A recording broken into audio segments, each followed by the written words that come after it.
Hey guys, I'm Fancy, and you're watching the Good Wives Network. And tonight I have my friend here, Ryan Lee, and we are going to talk about all kinds of crazy stuff that has been happening in the last couple of weeks. Um, to start off with, I want to explain a live that was done earlier. Hold on, my camera's being weird. Hold on. Um, that was done earlier uh, by Brandy and Kendall after Brandy and I began talking this last week. Ryan encouraged me and her to have a conversation. We have done so, and it has hit us like a ton of bricks as to who and what certain people have been doing. Brandy has been a scapegoat on a lot of it. I have been a scapegoat on a lot of it. I think even Kendall was led to believe things that she thought she was doing the right thing and she didn't. And I just want to say that, yeah, I'm going to work with Brandy to figure out all of this, and I will clear anything that blamed for that they did do. But Brandy's also coming to me and owning her own shit, and that's very important to me. I believe that Brandy and I had a hard, tumultuous relationship because we're both very, very alphas, and we butt heads just like me and Ryan because we're both very passionate and we're both very knowledgeable and we're both, we see it this way and we hit heads. And I think that that was used to play many people against each other. And there are people that are connected to the Blanchard family that I didn't know were connected to the Blanchard family. There are things that I don't even think Christy was going on. I've blamed her for tons and tons of things. And I actually think that in a lot of ways, there were things that Christy wasn't involved with that made me think she was, but it was the people that she surrounds herself with. And I have been telling Christy that since 2017, 28, whenever I started talking to her, 2017, 2018, I've been telling her that for all those years because there's a very specific person that's connected to her, and there's a very specific person connected to me that I don't think either one of us knew was doing the things that they were doing. And now we have concrete proof. That concrete proof is something that Brandy and I are working through, and it will all be in our Patreon on a public level for everybody to see. It goes all the way back to 2016 with Tori and me, long before Gypsy, long before Brandy, long before everyone else. And it is a lot of things that I kept quiet about because I didn't want to hurt my friend. And I wanted to continue to try to build the company with her. And it is shocking to me. And I'm not okay tonight, but I'm going to try and get through this because I feel like maybe if I do this, I won't sit here and fester on what fuckery has actually happened. So, on my end of this, as you guys know, I was brought into this by a multitude of people. When I split from Fancy within 9 hours, I had every person attached to this case in my messenger, from Brandy to Tori to Christy to Titania to Dawn, to even Natasha. Damn it, we're both they were, huh? Oh no. Did I freeze out? Did my internet die or did yours? Hold on. It's probably mine. There we go. Yeah, I just closed every other tab, so we should be good now. Okay, yeah, you were really, really choppy. Okay, so as you guys know, Are you back? Yeah, I'm here. I'm frozen now. Awesome, perfect. Hold on. You're frozen on my end. Oh, I don't know. There you go. Okay, I'm good? Are we good? Everything good? Yeah, we're back. Yep, now, restart. Fantastic. Okay, so as you guys know, I am a new player in all this bullshit. And when I split from Fancy, everybody under the sun came into my messenger. And everybody from Tori to Brandy to Titania to Christy to Dawn to even Natasha. And I got drug around and told a lot of things from a lot of people. And in the time that I spoke to any of these people, I am, and I haven't even talked to her about this, I am very confused about a particular situation. But the one reason why I have been adamant on speaking with, I've been adamant with speaking with Brandy, because Brandy, she is the one person in all of this that when they all reached out to me, everybody was super nice except Brandy. And I knew at that point I could trust what she was saying, because she didn't come to me to kiss my ass. Okay. Brandy and I have had a very Brandy style. huh? That ain't Brandy's style. No. So I know that when I talk to Brandy, we've always been very, very upfront with each other. And so I said, you two are being ridiculous at this point. And, I'm hearing things from this person. I'm hearing things from this person. And I think we all need to lay our cards on the table, see what's going on.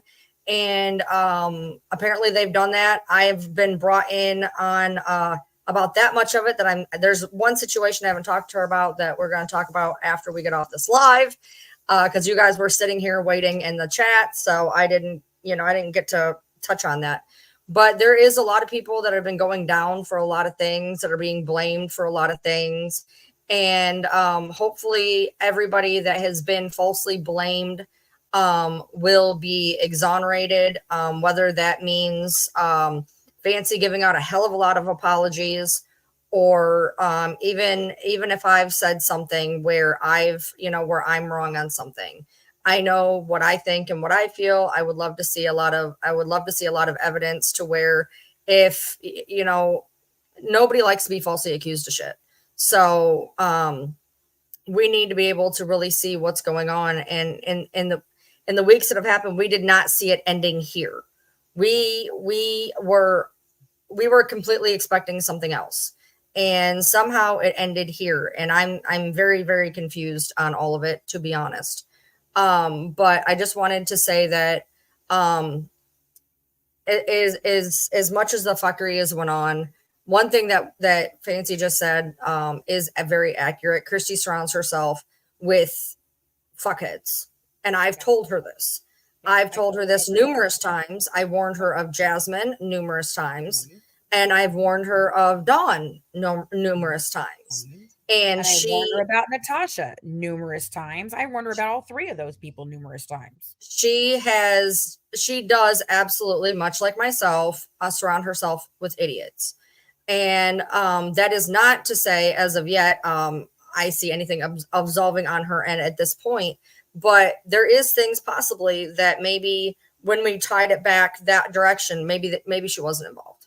But I can tell you, and I can tell any creator in here or that's watching it later, we do have bona fide black and white proof that Gypsy Rose is striking content creators. Content creators, absolutely. So it's still boiling back to there's still fuckery on that end.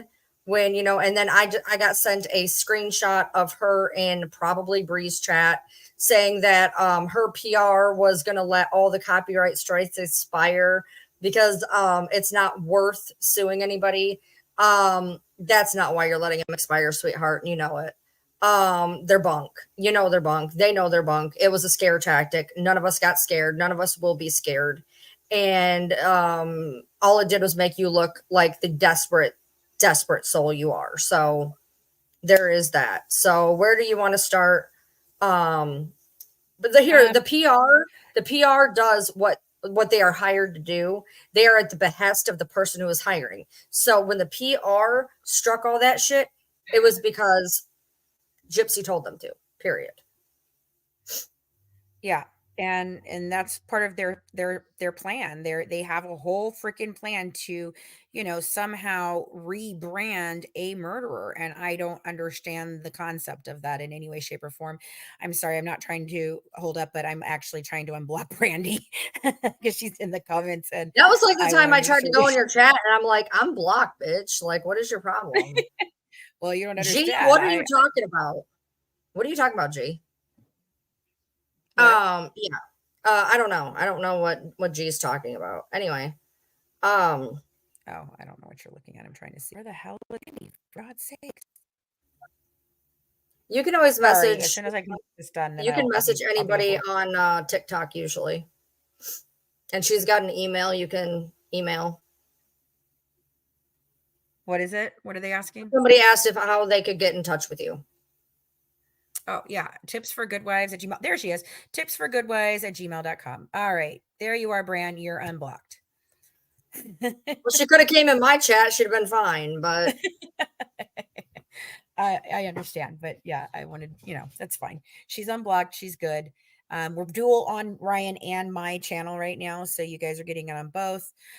Brandy did it. Brandy and Kendall, and even my friend, my old friend Stella, who was one of our partners that kind of got swooped up in this by Brandy and Tori and taken away with not good intentions. Um, she even came on their panel today, and they were laying it out, and she was even confused. And trust me and Brandy are confused. We are completely thrown for a loop in what has been done, and it was people we would have never ever thought did this. So just I'm going to be addressing that the in a couple days, after I wrap my head around all this, possibly tomorrow, maybe, I don't know. But I'll be using the live that Brandy did, and we will be going forward from here. I'm hoping that this is a time of peace and a time of coming together to tell one story, no matter whether you agree with me on my thought process of evidence. It's still the same evidence. And we can sit and talk about the fact that I think this is a broken nose and you think it's not. And that's fine. But at least we're still looking at the same fucking picture. And we can go, well, my expert says that is perfectly fine. I've never wanted anything more than that. I've always welcomed all the conversations, all the thought processes. There's a lot of things I don't agree with Brandy on. There's a lot of things I don't agree with Ryan on when we talk about this case. There's a lot of things I don't agree with Kendall on. But the actual fuckery that has been going on is insane. And it has been going on from the moment that this case broke. And I'm going to tell you, there is one very, very, very constant person, all of that, and that's Chocolate Sunrise.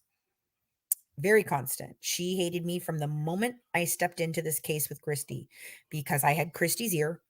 I was way more polished than she could ever be. The media liked me. I was popular with it. I was good at marketing. I knew what I was doing. And yeah, I might have been green as fuck, but I know what I'm doing when I look it up. And if I don't know something, there is no I don't know in my vocabulary. There is I don't know, but I'll find out. That's my answer. That it's all messed up. It's extremely messed up. Yes. Pink Cat Sarah can go F herself all the way. And her little friend SJA, yeah, they can both go sit and spin.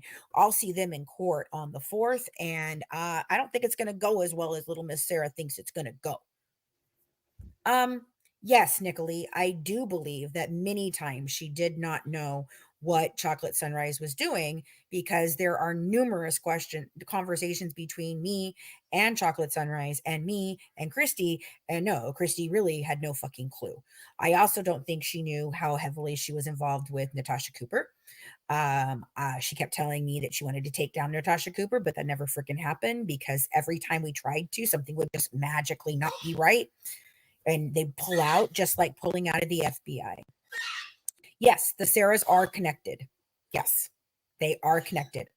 Yep, they are.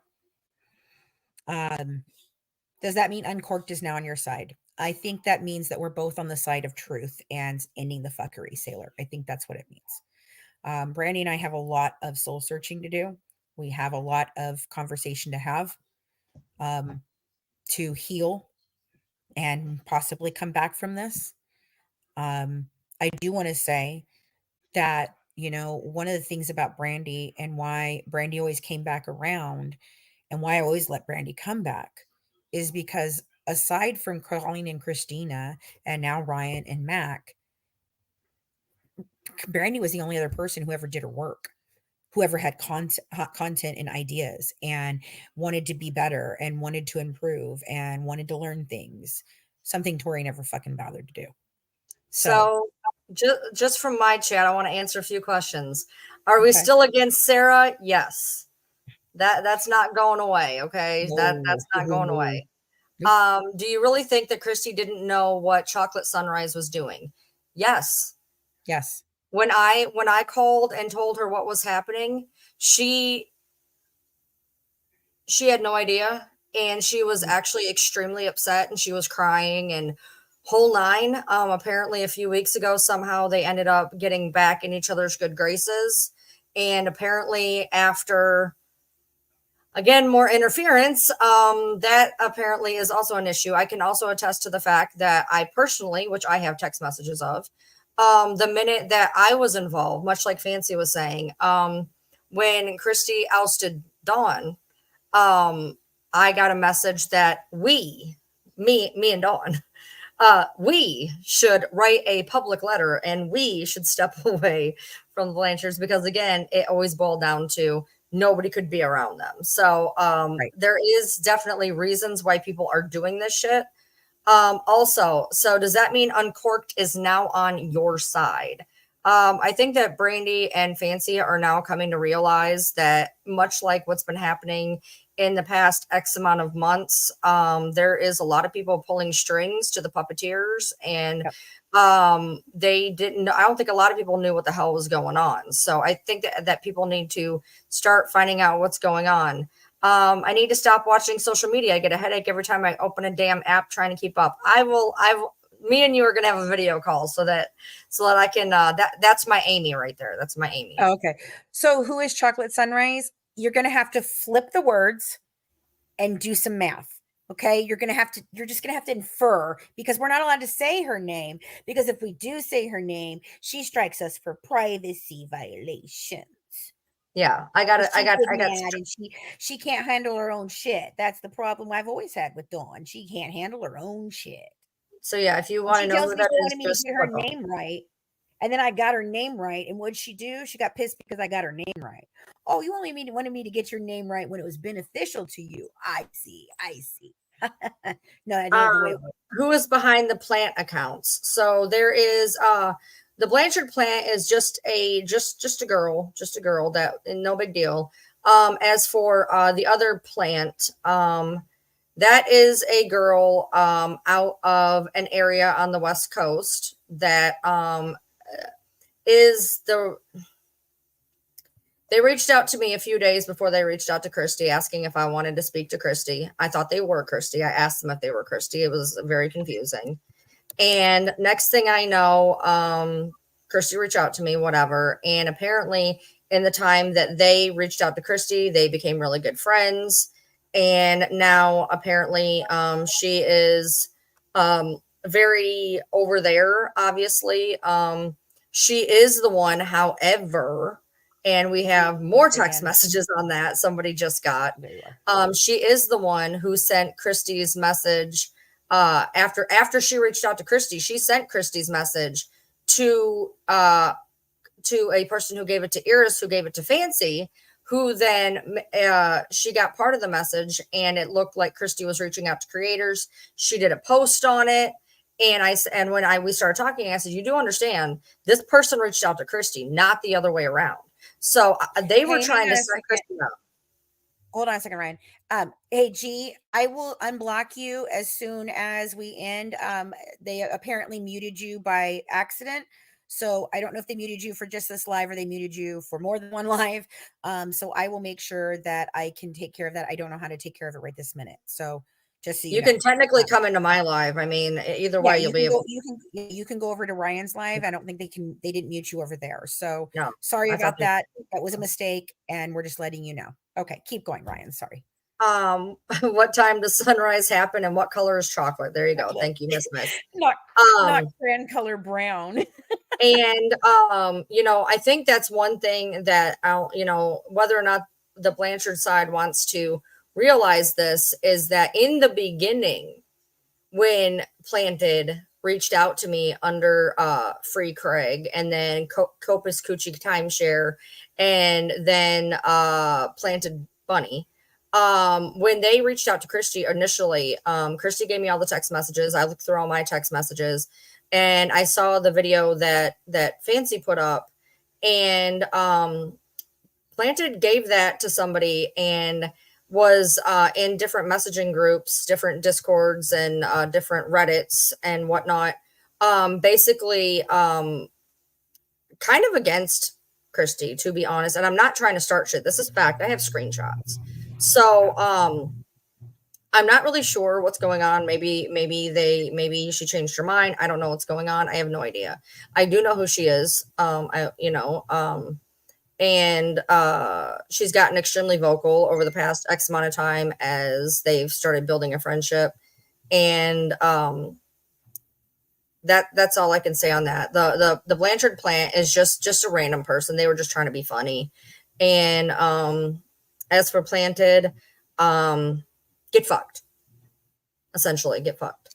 For those of you that want to know just one little thing about what Tori said to Brandy is, this is when we were trying to plan our gala and all of that when our network was launching last year.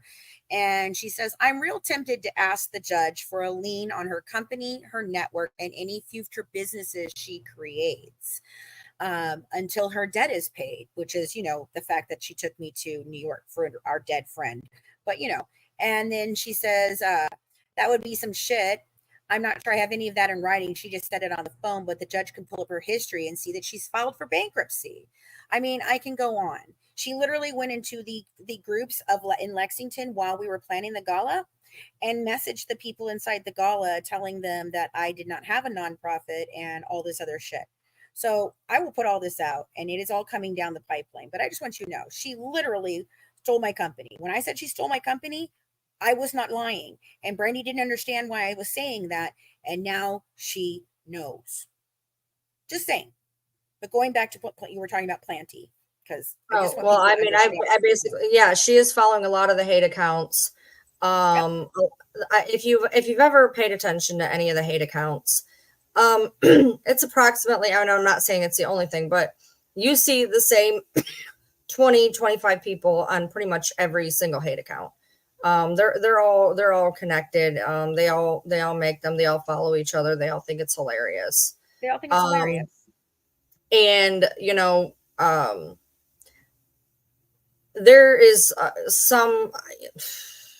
there's some fucked up post. I'm just going to acknowledge real quick before we get into this. I'm going to say this. I'm going to say it again. And for those of you too stupid to comprehend, I'm going to try to say it real fucking slow. The parody account reached out to me. I did not know them. They reached out to me. They had been going after Thea before I knew them.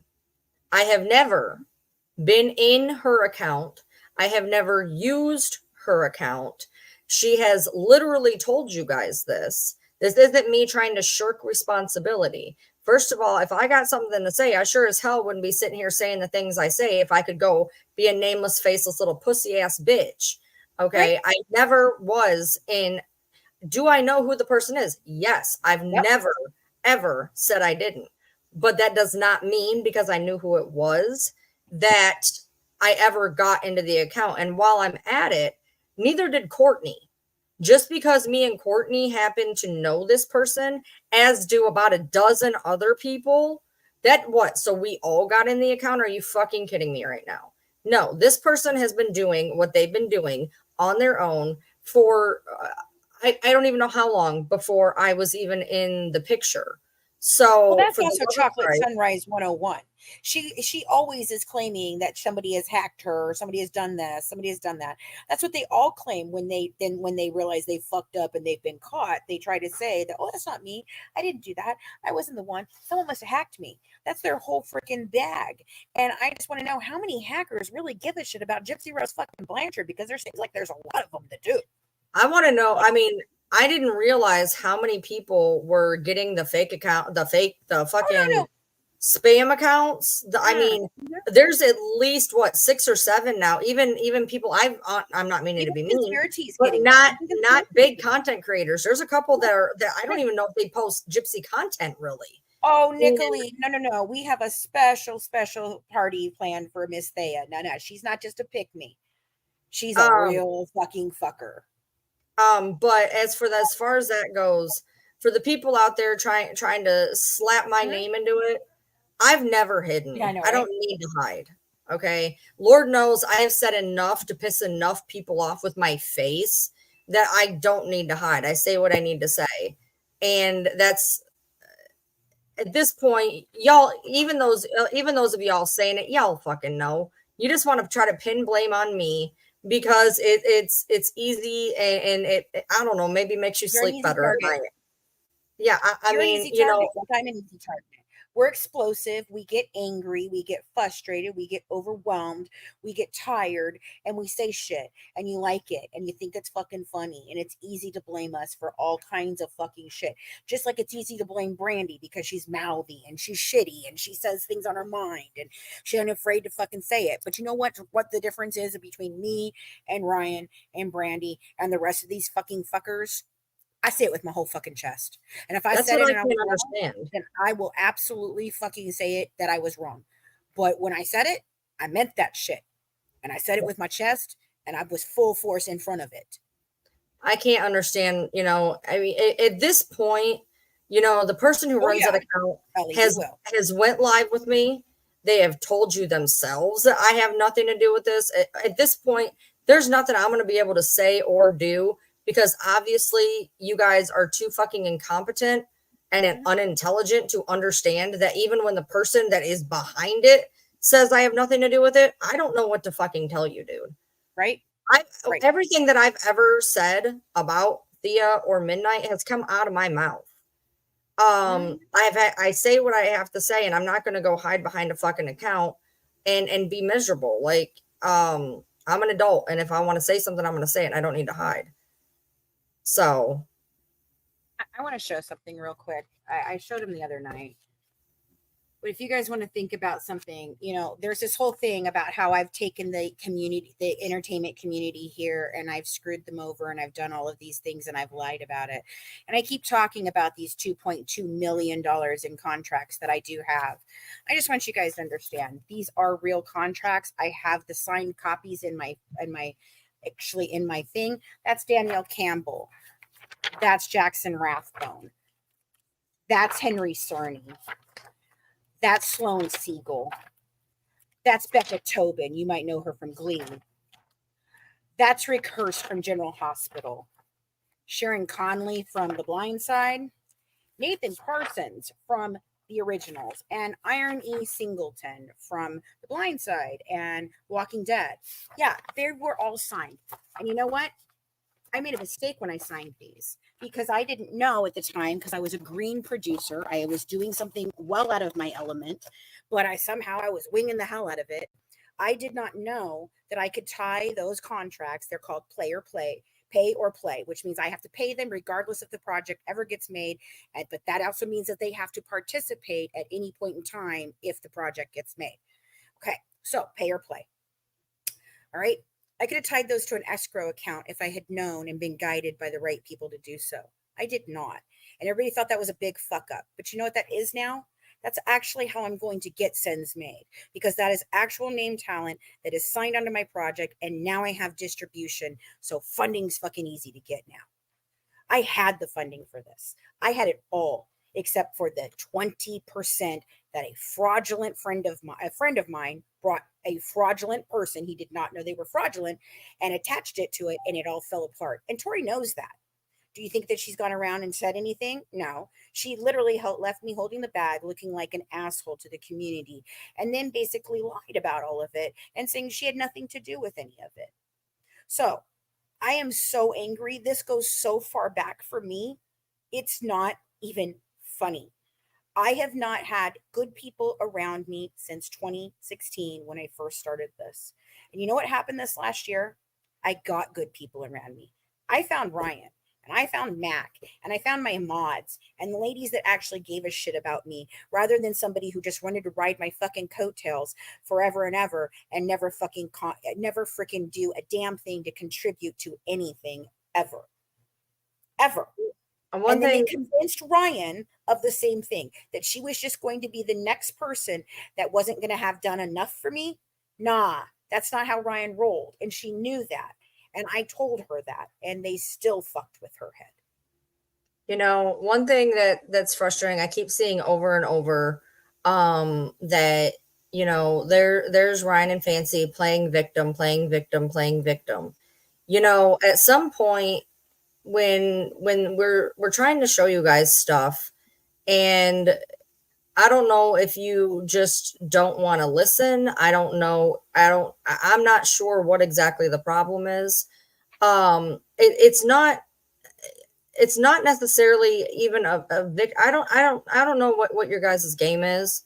Yes, there is people who were played, and there are people who in this ended up, I guess, being victims. And it's not just me, it's not just her. There's other people. There's people that there's people we've put their names out that we may owe apologies to at this point. I already apologized to Brandy. I already apologized to Brandy. Brandy There you go. apologized to me. I have apologized to Kendall. Kendall has to apologize to me. Listen, there's a lot of fuckery that we were led to believe was certain people because it just kept the fucking shit going, and then they hand it off to other people, so it confuses the fuck out of you. And then me and Ryan are over here like, no, I'm not going to go look at Reddit. No, I don't want to go over to the Discord. No, no, fucking no. So they're able to run amok all over the place in places where we can't even defend ourselves or even know what's going on because we're trying so damn hard to remove ourselves from the fuckery. It is crazy. This is insane. We have a woman who calls us fucking 3 times a night, drunk as fucking hell, supposedly from the UK, pretending to die, not die. She's in a domestic violence situation. She's not. I mean, this is insanity. I've never seen such fuckery in my life. Ever.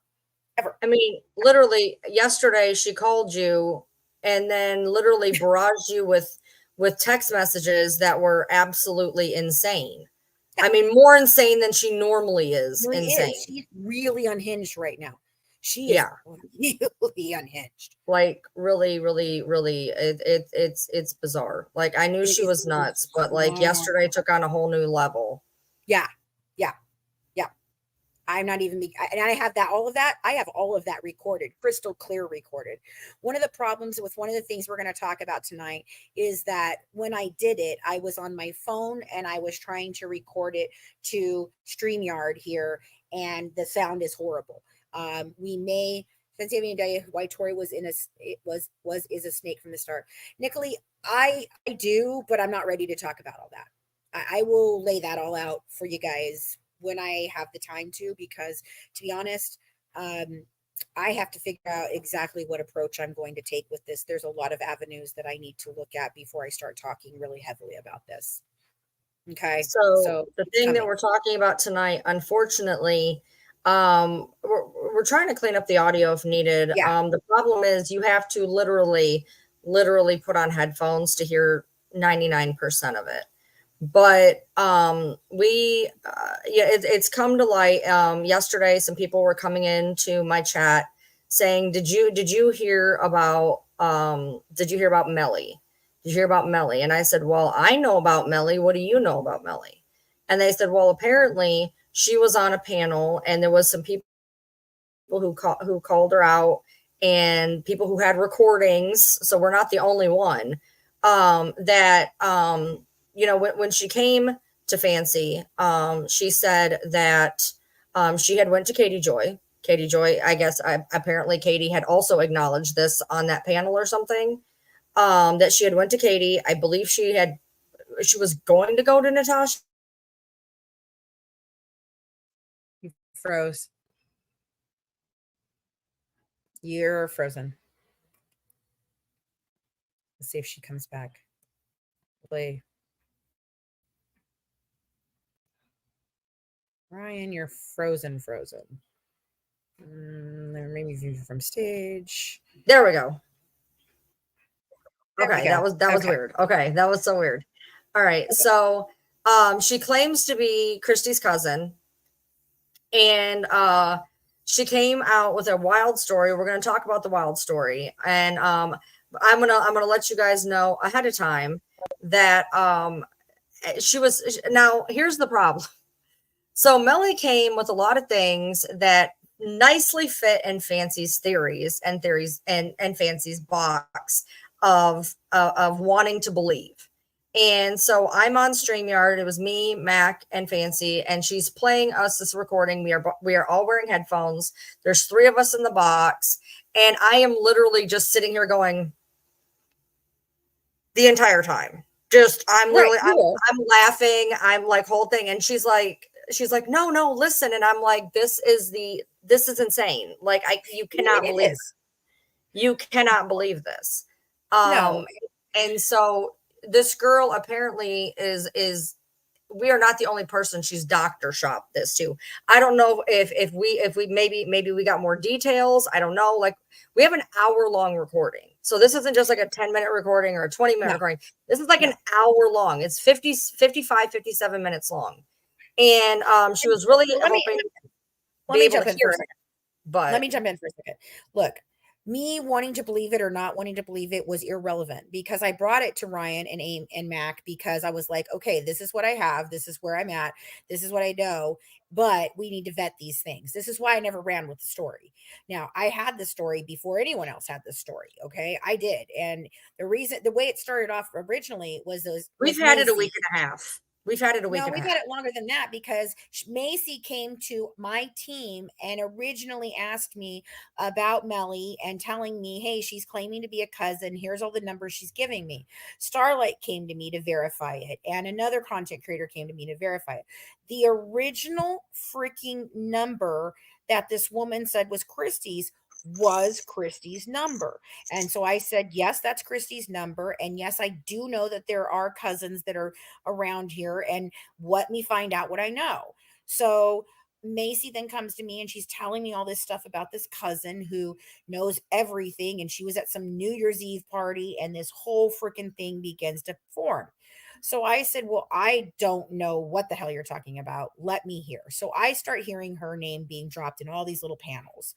And she's popping up here and she's popping up there and she's popping over here and she's popping up there. Oh, yeah, I still don't like Katie Joy. She can go fuck herself, man. Man. She can go fuck herself. Okay. I probably be the next person that fucking sues that bitch. So, right. Anyway, sidetrack. All right. So I hear Melly talking on a panel and she's talking about being related to them. And she comes into my TikTok and she said, you're probably going to want to talk to me. And then she claims that this other person who has been on YouTube named Macy with a Y, not Macy with the I, Macy with a Y. There's too many people that have same names in this shit. Okay.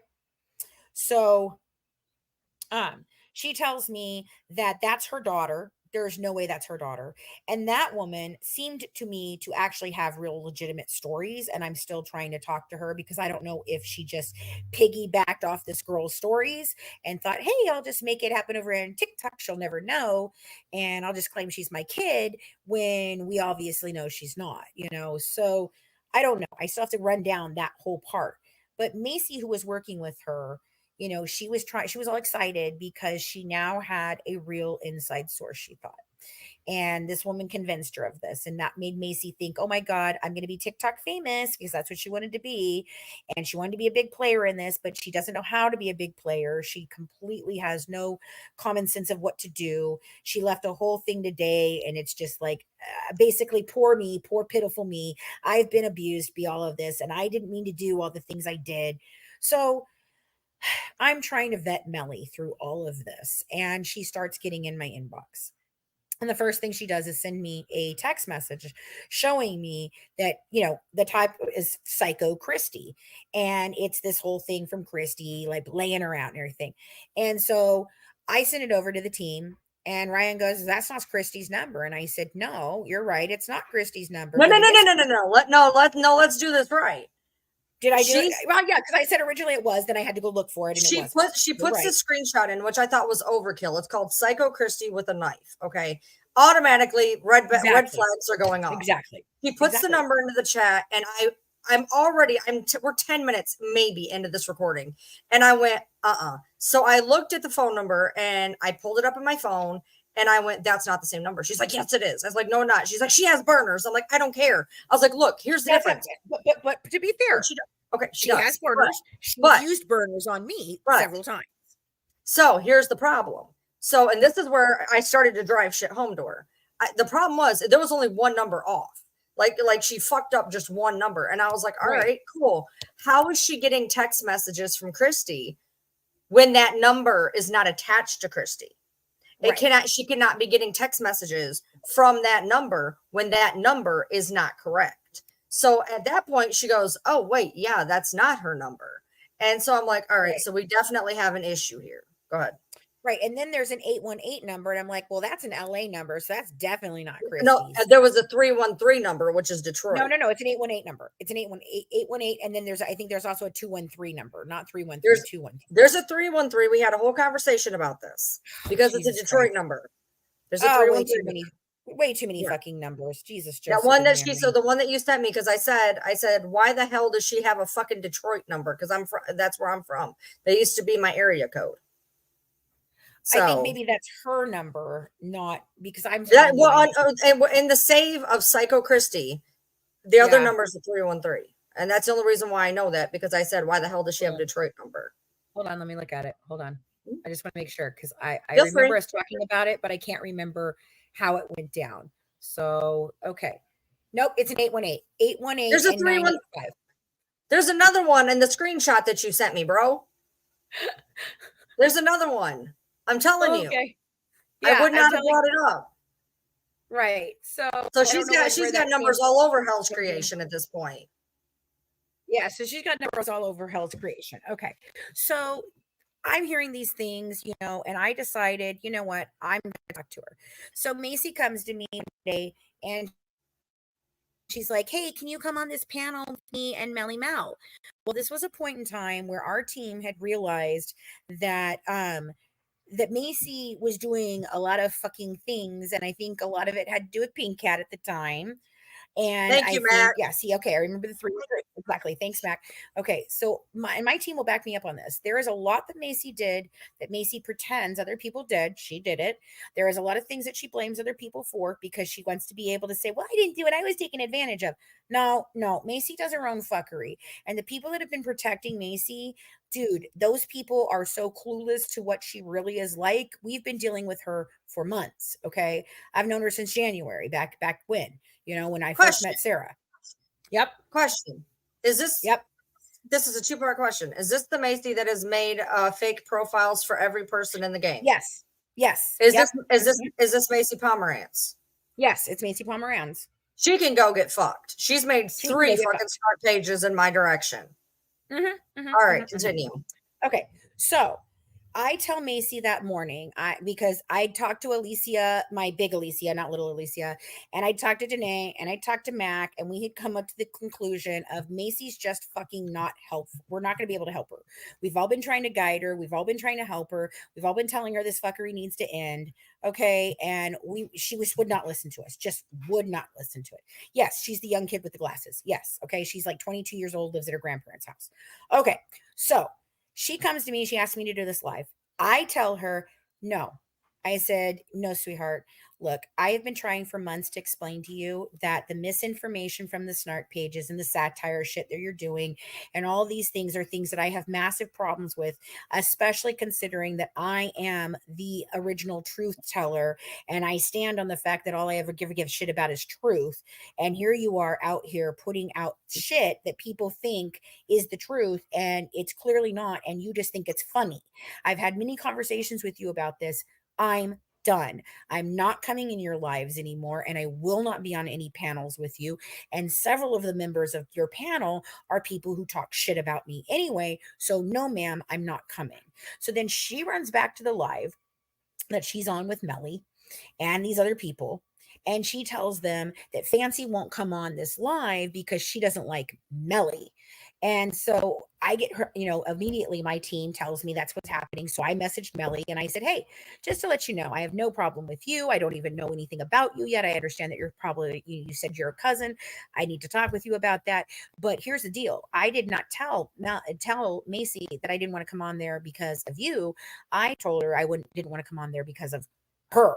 And she's like, oh, I didn't know. She's like, what's going on? I tried to explain it to her. And of course, this whole time she's standing on the fact that, oh no, Macy's perfect and never did anything. Meanwhile, this is the same woman that's helping her create all those fake freaking profiles.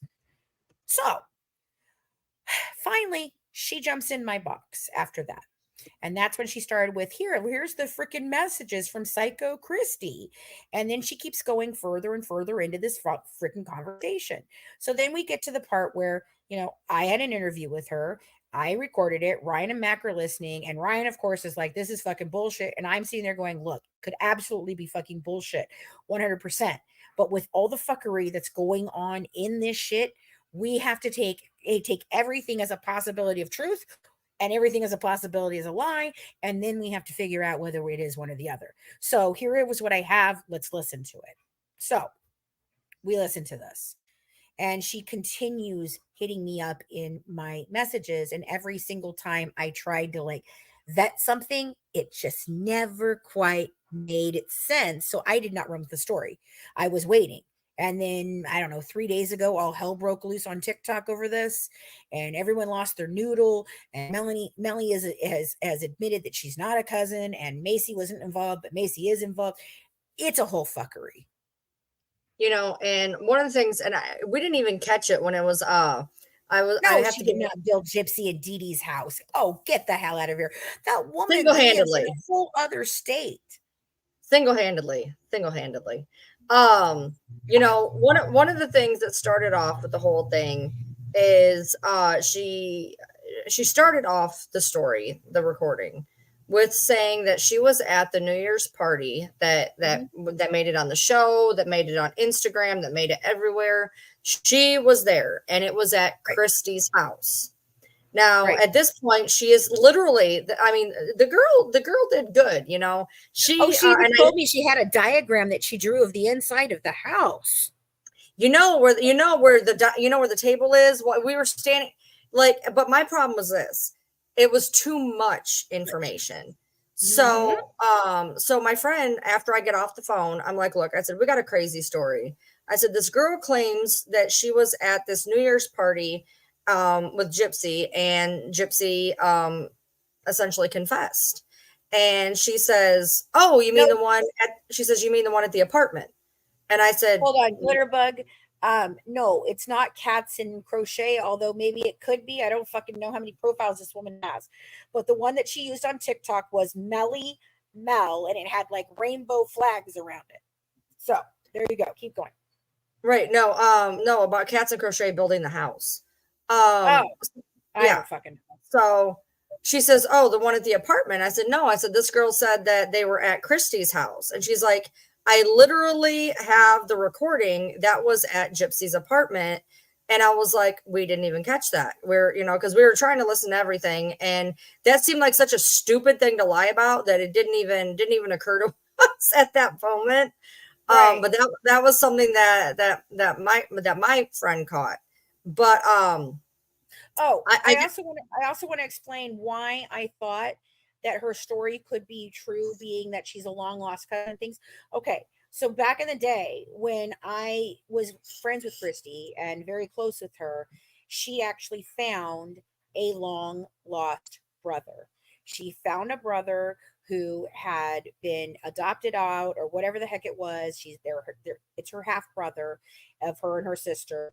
And they met during this period of time. I have pictures of this man with them and their first meeting, and I have all this information. So when she comes to me and says that, yeah, I was part of it, I was in a different part of the family before because I didn't know we didn't know we were related. I was like, okay, I can believe that based on the fact of the story that Christy has told me before about this long lost brother.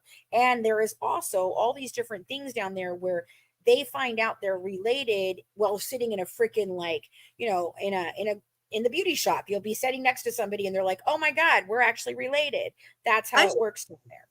I just realized something, and it may be nothing, but I just realized something. So while she was talking about that, I remember very distinctly because it rang of Fancy's story. She said that she had been adopted and that she had just now found her family, and the family was related to Christy. Now, and this may be something and maybe nothing, okay? Maybe, but this just occurred to me. Yeah. In the screenshot, wherever the hell it was, because I'm looking at the one that says 8182, but there is one and the knife has blood on it. Yes, it does. But the 818 doesn't. And in the one that is 313, I remember her saying that she was going, the girl said that she was from Michigan, went to Michigan, something. Yeah. I'm wondering if she just altered the fucking number because the number that was under Christie's was a Michigan number. So that number. Everybody in the 313, stand up. Everybody in the Yeah. 313. Yeah. I just have So, Eminem going through my head right now. right. So I'm wondering if she literally put Christie's number in there and forgot to take the other, because I think that that's, I think if you called that number, not that I'm suggesting you do, more than likely it probably does belong to somebody. Well, I did call the 9851 and the 8181, and they were both disconnected. So, but so she had started with this she started with a story that could almost be believable-ish, okay? And then it started spiraling, and then it ended up being I think the nail in the coffin of, and we'll get to that. The nail in the coffin was the money in the bank account. That for me, that was done. Peace out. The money in the bank account was peace the out. best. I'm done. Okay, so she first tells us, this whole thing about Gypsy confessing to everyone in the living room the first night in Christie's house, and Dylan and Mia taped it, and oh my God, Dylan is got it safe holding, and he's gonna take it to the FBI, and he knew it was coming, and that's why he's not been involved, and blah blah fucking blah blah blah blah blah blah. And so the first, hold on, and the first part with that is they're sitting in the living room. And I said, first of all, so you're meaning to tell me that they have this close family get together, and this is like the first or second time they've ever met you, and she's just gonna confess. Okay, cool. All right, cool. Yeah. And she's like, well, me and Dylan were texting back and forth, and I was like, oh my God, blah, blah. And I'm like, why would he be texting her? I thought you guys didn't really know each other. Like I was already doing this because I'm like, oh, okay, yeah, here we go. This is some bullshit. So continue. Okay, so she gives this whole thing about how Gypsy breaks it all down, and it was Dan and her outside on the porch, and her mom found him, and all the things that we know, that we believe, that we think happened, all the things we've said that, hey, this could be the possibility. Oh yeah, she used all that to get it together. So that's the first story. And she's like, and Dylan was holding my hand, and he's like, oh my God, it's okay, Melly, it's gonna be fine. So after learning this and finding this out, she also tells me that Christy's been to their beach house many times. And I'm like, well, do you have any pictures of that? No, I didn't like her, so I wouldn't take pictures of her. Okay, because I always invite people that I don't like to my beach houses all the time, and I don't take pictures with them either. You're right. That happens every day, right? No. Okay. So then she's like, well, I'm like, so you find this out, and then you still go to the other party at Gypsy's apartment? There was two, by the way. Why would you go? There was one on New Year's and one the day after. So she said that there was two. And I'm like, if I remember correctly, at the New Year's Eve party, though, at Gypsy's home, it was only Rod and Christy and Gypsy and Ryan. There wasn't anybody else there. There's no other pictures of them there at that house with anyone else. It's just the four of them. That's it. That's what they've got. And I'm like, and the dogs. And in the first night, it was those ones, Mia's fiance or whatever have you he is, the cousin's dad, the first night, and then the second night, because there was 2 nights. It was a 2-night affair, and the story changed. And this I'm like, because the first night was one story, the second night was another story, right? And she didn't know which one was true. And that made sense to me because Gypsy likes to freaking change her stories over the time. And look, this is not out of the realm of possibility for Gypsy to be fucking bold enough to stand up in her freaking living room and say, yep, I did it. I fucking did it. Here's how I did it. And I don't fucking care. And nobody can do anything about it. So fuck you. That's not out of the realm of possibility with Gypsy and this family. Let me explain something to you. It's absolutely plausible. It could have absolutely my problem was that she would put on a 2-night performance in front of people she barely knew. One thing, if you guys have not been paying close attention at all, or even are a half awake at this point, is pretty much everybody that talks to them runs to Nina. So if this story had and these are from people she allegedly trusts.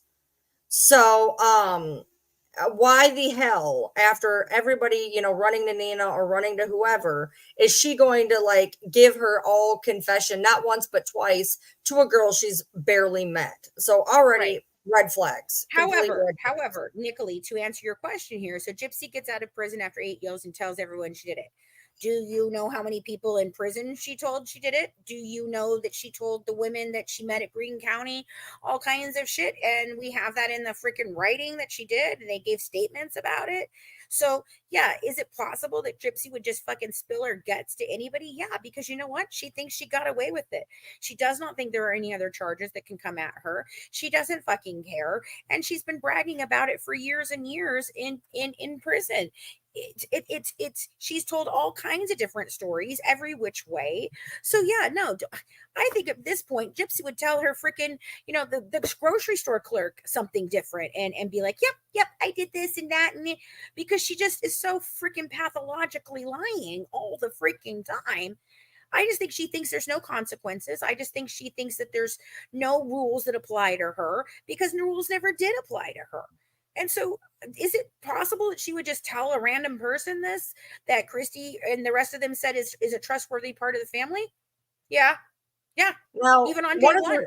Yeah. one of the reasons why we were open to believing it is because if you Yeah. guys remember, it was the night before, literally the night that CJ came in and said she had it on good authority that the feds were closing in. The next day, we she talked to her on the phone, and we listened to this statement, and the girl also mentioned the fact that the feds were involved, and that the feds had been to her house. And but then again, also she was going into witness protection. Um, so again, that was another, ding ding type deal. Um, no. Oh, that one. Okay, yeah. Okay. So no, there's Sarah UK, that's Lazarus, who dies every month, and then there's Sarah Pinkcat, who is uh, awful, but she's not the one with medical records. What? Okay, just Sandra is the young lady showing medical documents saying things, right? No, no, no, no, no, no, no, no, no. I don't know who the young lady showing medical documents and saying things Bree are. maybe, Bree maybe, because I know Maybe Bree shows Bree. them I bet that's Bree. I bet that's Bree. But yeah, probably. there's a lot of other ones though that have my freaking files now, and so they are using those and putting out content on it, and that's fine with me. That's kind of what I've always wanted, was people to spearhead the truth more than I could.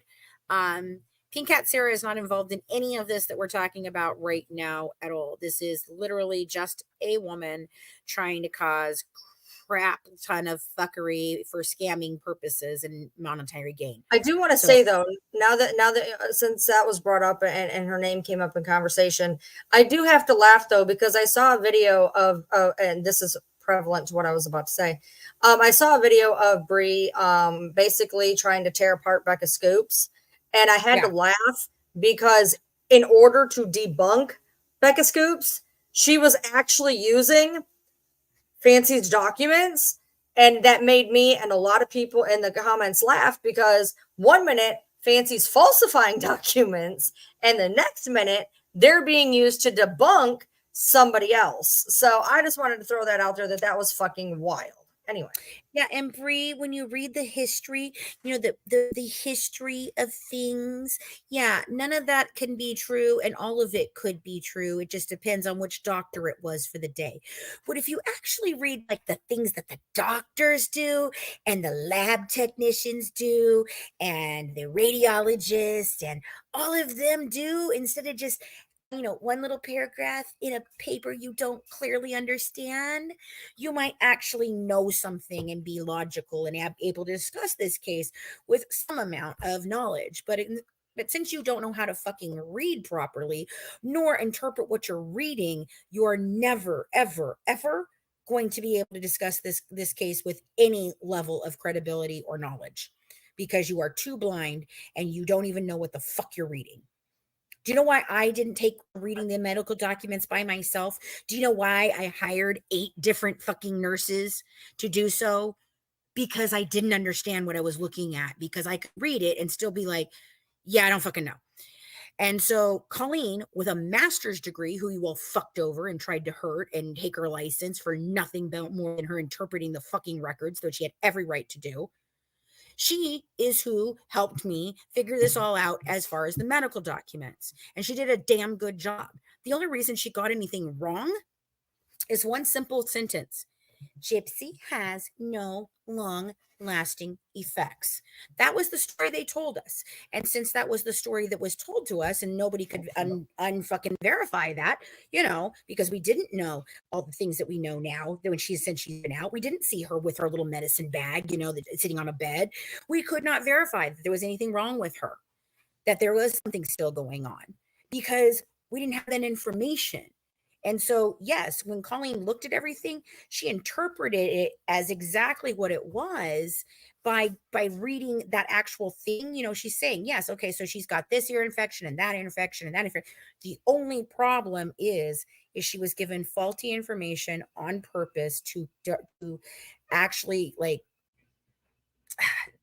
how do I can't think of the word, to create a way that Colleen would look at those specifically, so she wouldn't be looking for the real things.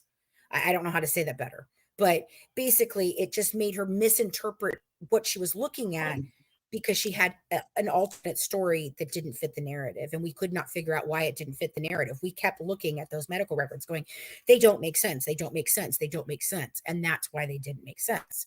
When we found the chromosome disorder this year, man, everything freaking fell into place. And Colleen was happy about that. She was excited about that. We were writing the book. We were going to come out with this stuff. She was all part of that. And then the assholes that like to do this shit to me, including Kendall, and I don't know why Kendall was convinced to do it. I need to talk to her about this. But they are who started threatening Colleen and sending her threatening messages and telling her that if she didn't leave, she was going to get in trouble. And then they went ahead and filed a false report on something she never freaking did. And that's all been dropped. Thank God. She got it all dismissed, but you could have ruined Colleen's entire life for nothing more than reading medical records as a medical professional expert. She did not act as a nurse. She did not chart patients. She did not give shots. She did not, handle the handing of the paperwork to them. Nothing like that. She literally looked at medical records. You want to talk about how she diagnosed this person or not? She didn't diagnose anyone with anything. The only thing she did was read actual fucking medical documents and say, well, this says this and this says this and this is what it means. That's it. That's all she did. That's all she did. And you tried to ruin her life. So keep going. Medical record. Bree. Back to that, Ryan. Oh yeah, I just wanted to say I thought that was really funny that at 1 minute you are falsifying your documents, the next they are being used to debunk somebody. Yep. So which is it? Are they fake or are they real? Because if they're real enough to discredit somebody when it helps you out, but they're fake when you're trying to, make sure that your friend has, her hands clean. I'm confused how they can go from being fake to real based on whatever you need that day. Well, first it was I forged a document to get the interrogation video, and when I debunked that, then it was I forged a document to get all the medical records. Well, how did I forge a document to get all the medical records when you're the one who signed for them, Christy? Your name is on every single one of those pages. I never freaking requested a single thing. You requested them all. And in fact, half that shit you already had from HBO, which you lied to me about and didn't tell me. I bet Nick's lawyers would like to know about that HBO letter. I'm going to contact them and send it to them, because I think it might help him actually get a new trial, because it's a really interesting little letter from Aaron Lee Carr to Mr. Rod and Miss Christie. It sure is. But anyhow, so, did I fake a storage signature for this, or did I forge a signature for that? Who knows? But, So back to Melly. So she tells us these whoppers of stories. They're not unplausible, but it's kind of hard to believe, right? So, and that is why I brought Ryan and Mac in to listen to it before I ever did anything with it, because, I'm like, well, fuck, this is crazy. But Is it true? Right? So she gets to the kicker of this whole thing. She tells me that at the beginning of this year, there was a bank account opened up in her name and it had $20,000 in it and it was used to pay off Nick. I only heard And about the bank. I only heard about the bank account part. oh That yeah, they that's what it's for. that she was supposed to go find the proof of this. They opened a Bank bank account. account in her name, and there was a bunch of money in it. Yep. And it was supposed to be used to be pay off Nick. And that was one of the things that I went, yeah, no, I don't believe that at all. Like no way, shape, or form. That's some fucking weird shit. You're gonna have to show me some actual proof of that because none of that I believe at all. That did not even register in my brain as something that was like even halfway true. But see, the problem is with this is that everyone attached to this story in some way lies or deceives or gives you a mistruth. So you have to try and figure out, okay, so that I totally don't believe, but this over here I kind of believe. It's so much craziness that it's nothing is out of the possibility of happening. Also, there's also the possibility of it all being complete bullshit. So it's crazy to try to get through this. Exactly. So there was details. Um, what's wild to me is like I don't know. Like I feel like she would have had to bullet point this shit to have as many details. I mean, she had but there was other things that didn't make any sense. That of like they let him in, they didn't let him in, somebody else let him in, this person left, that person came back. And it was like, I was like, did we time jump here? Like that couldn't have happened. She tried saying at one point that that this all happened on that Nick being there happened on June 8th. He was literally on a bus there, documented. He was on a bus to Springfield when she's saying that he was allegedly there. Of course, then again, she said that Nick showed up at the end and that actually two other people actually pulled off the entire thing and that Nick just kind of came in at the end. At one point, I think on one day he didn't, she was already gone. And I think on the other day he finished her off. If I remember correctly, right. I could be wrong. Yeah, yeah. JHL, I don't know what the hell is going over in Morbid's live right now, but if there's somebody, there's a bunch of she's related. I don't mean to be mean, but everybody on that panel, I've never heard of a goddamn one of them. I just got sent a picture of it. I've never heard of a goddamn person on Morbid's panel. I don't know who any of those people but KJ is in there.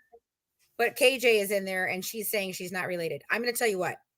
If they're related and they want to remain anonymous, unless they can be completely 100% vetted, yeah, that's bullshit. That's just bullshit. It's just more and more bullshit. Just like the grinder dude is bullshit. Okay. Do I believe that Ken might be batting for both sides? Yep. But do I think that there's a grinder dude out there that can? Nah. No.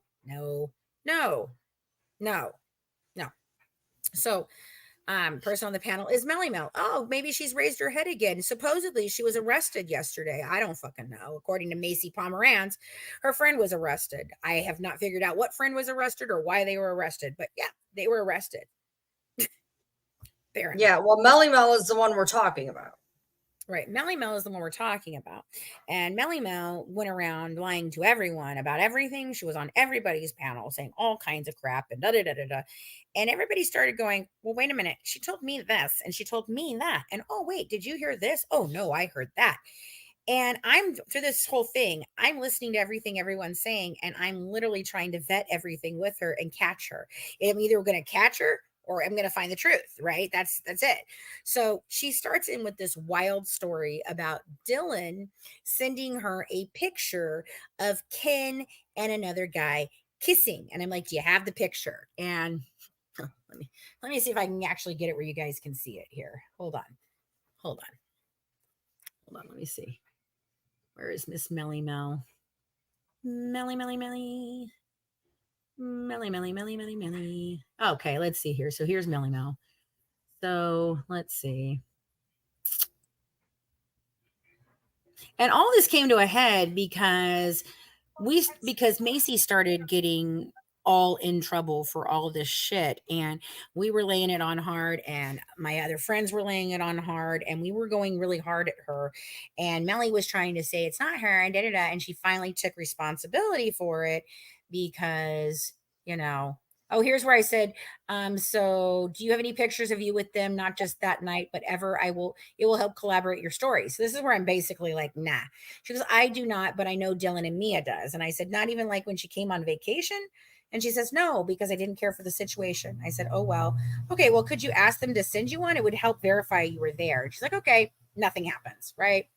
And I know your story checks out, but I'm going to need that damn video because I'm trying to still play her here and see if she'll give it up.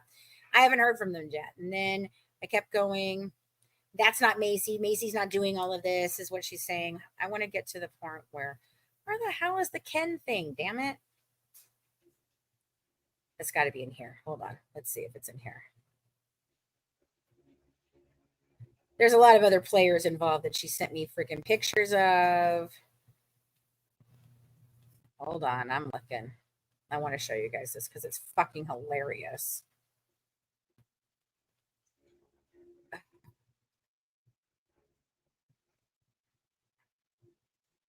More from Psycho Christie.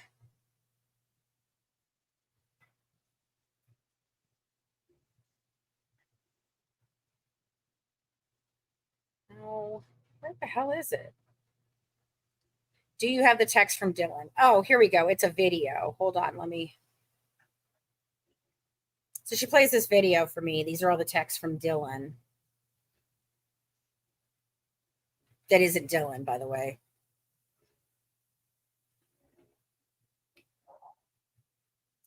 About the backup phone. My mom made him do it. Oh, right. Here we go. Here we go. Oh, stop. Oh, no. Go back. Damn it. I found it. Hold on a second. It's not that one. It's this one. Hold on. Pause. All right. Trying to get it where the glare isn't on it. Hold on. Okay. There we go.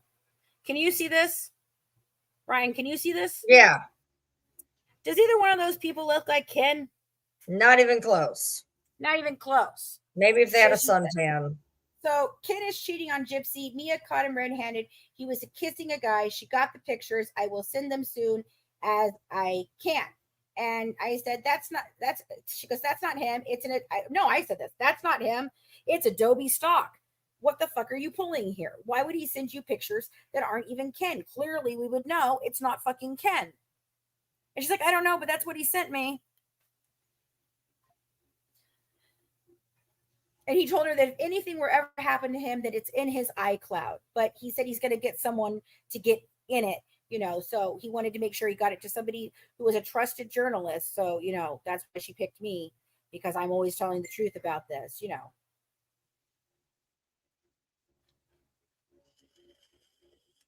Oh, does she really? You're fancy, dumbass. It was. I thought you said. No, sorry. No, I didn't know. I just realized that's where I seen it. All right, continue.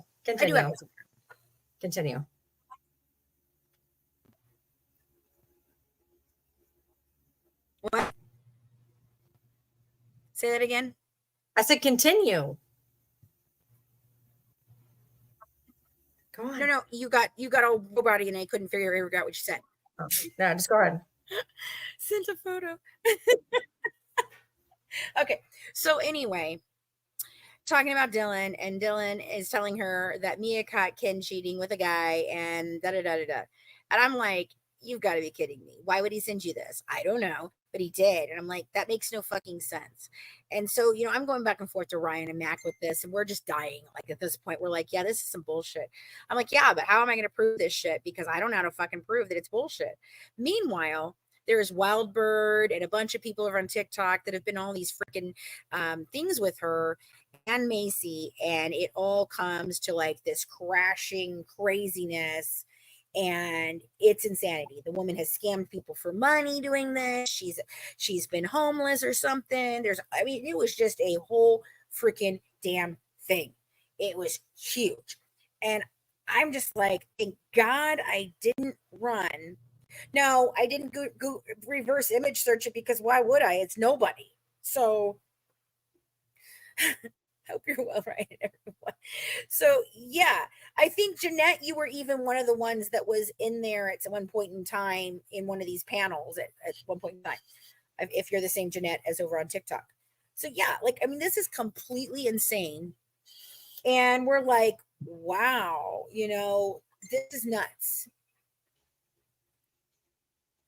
Can you all Yeah, stop texting me while we're freaking I didn't.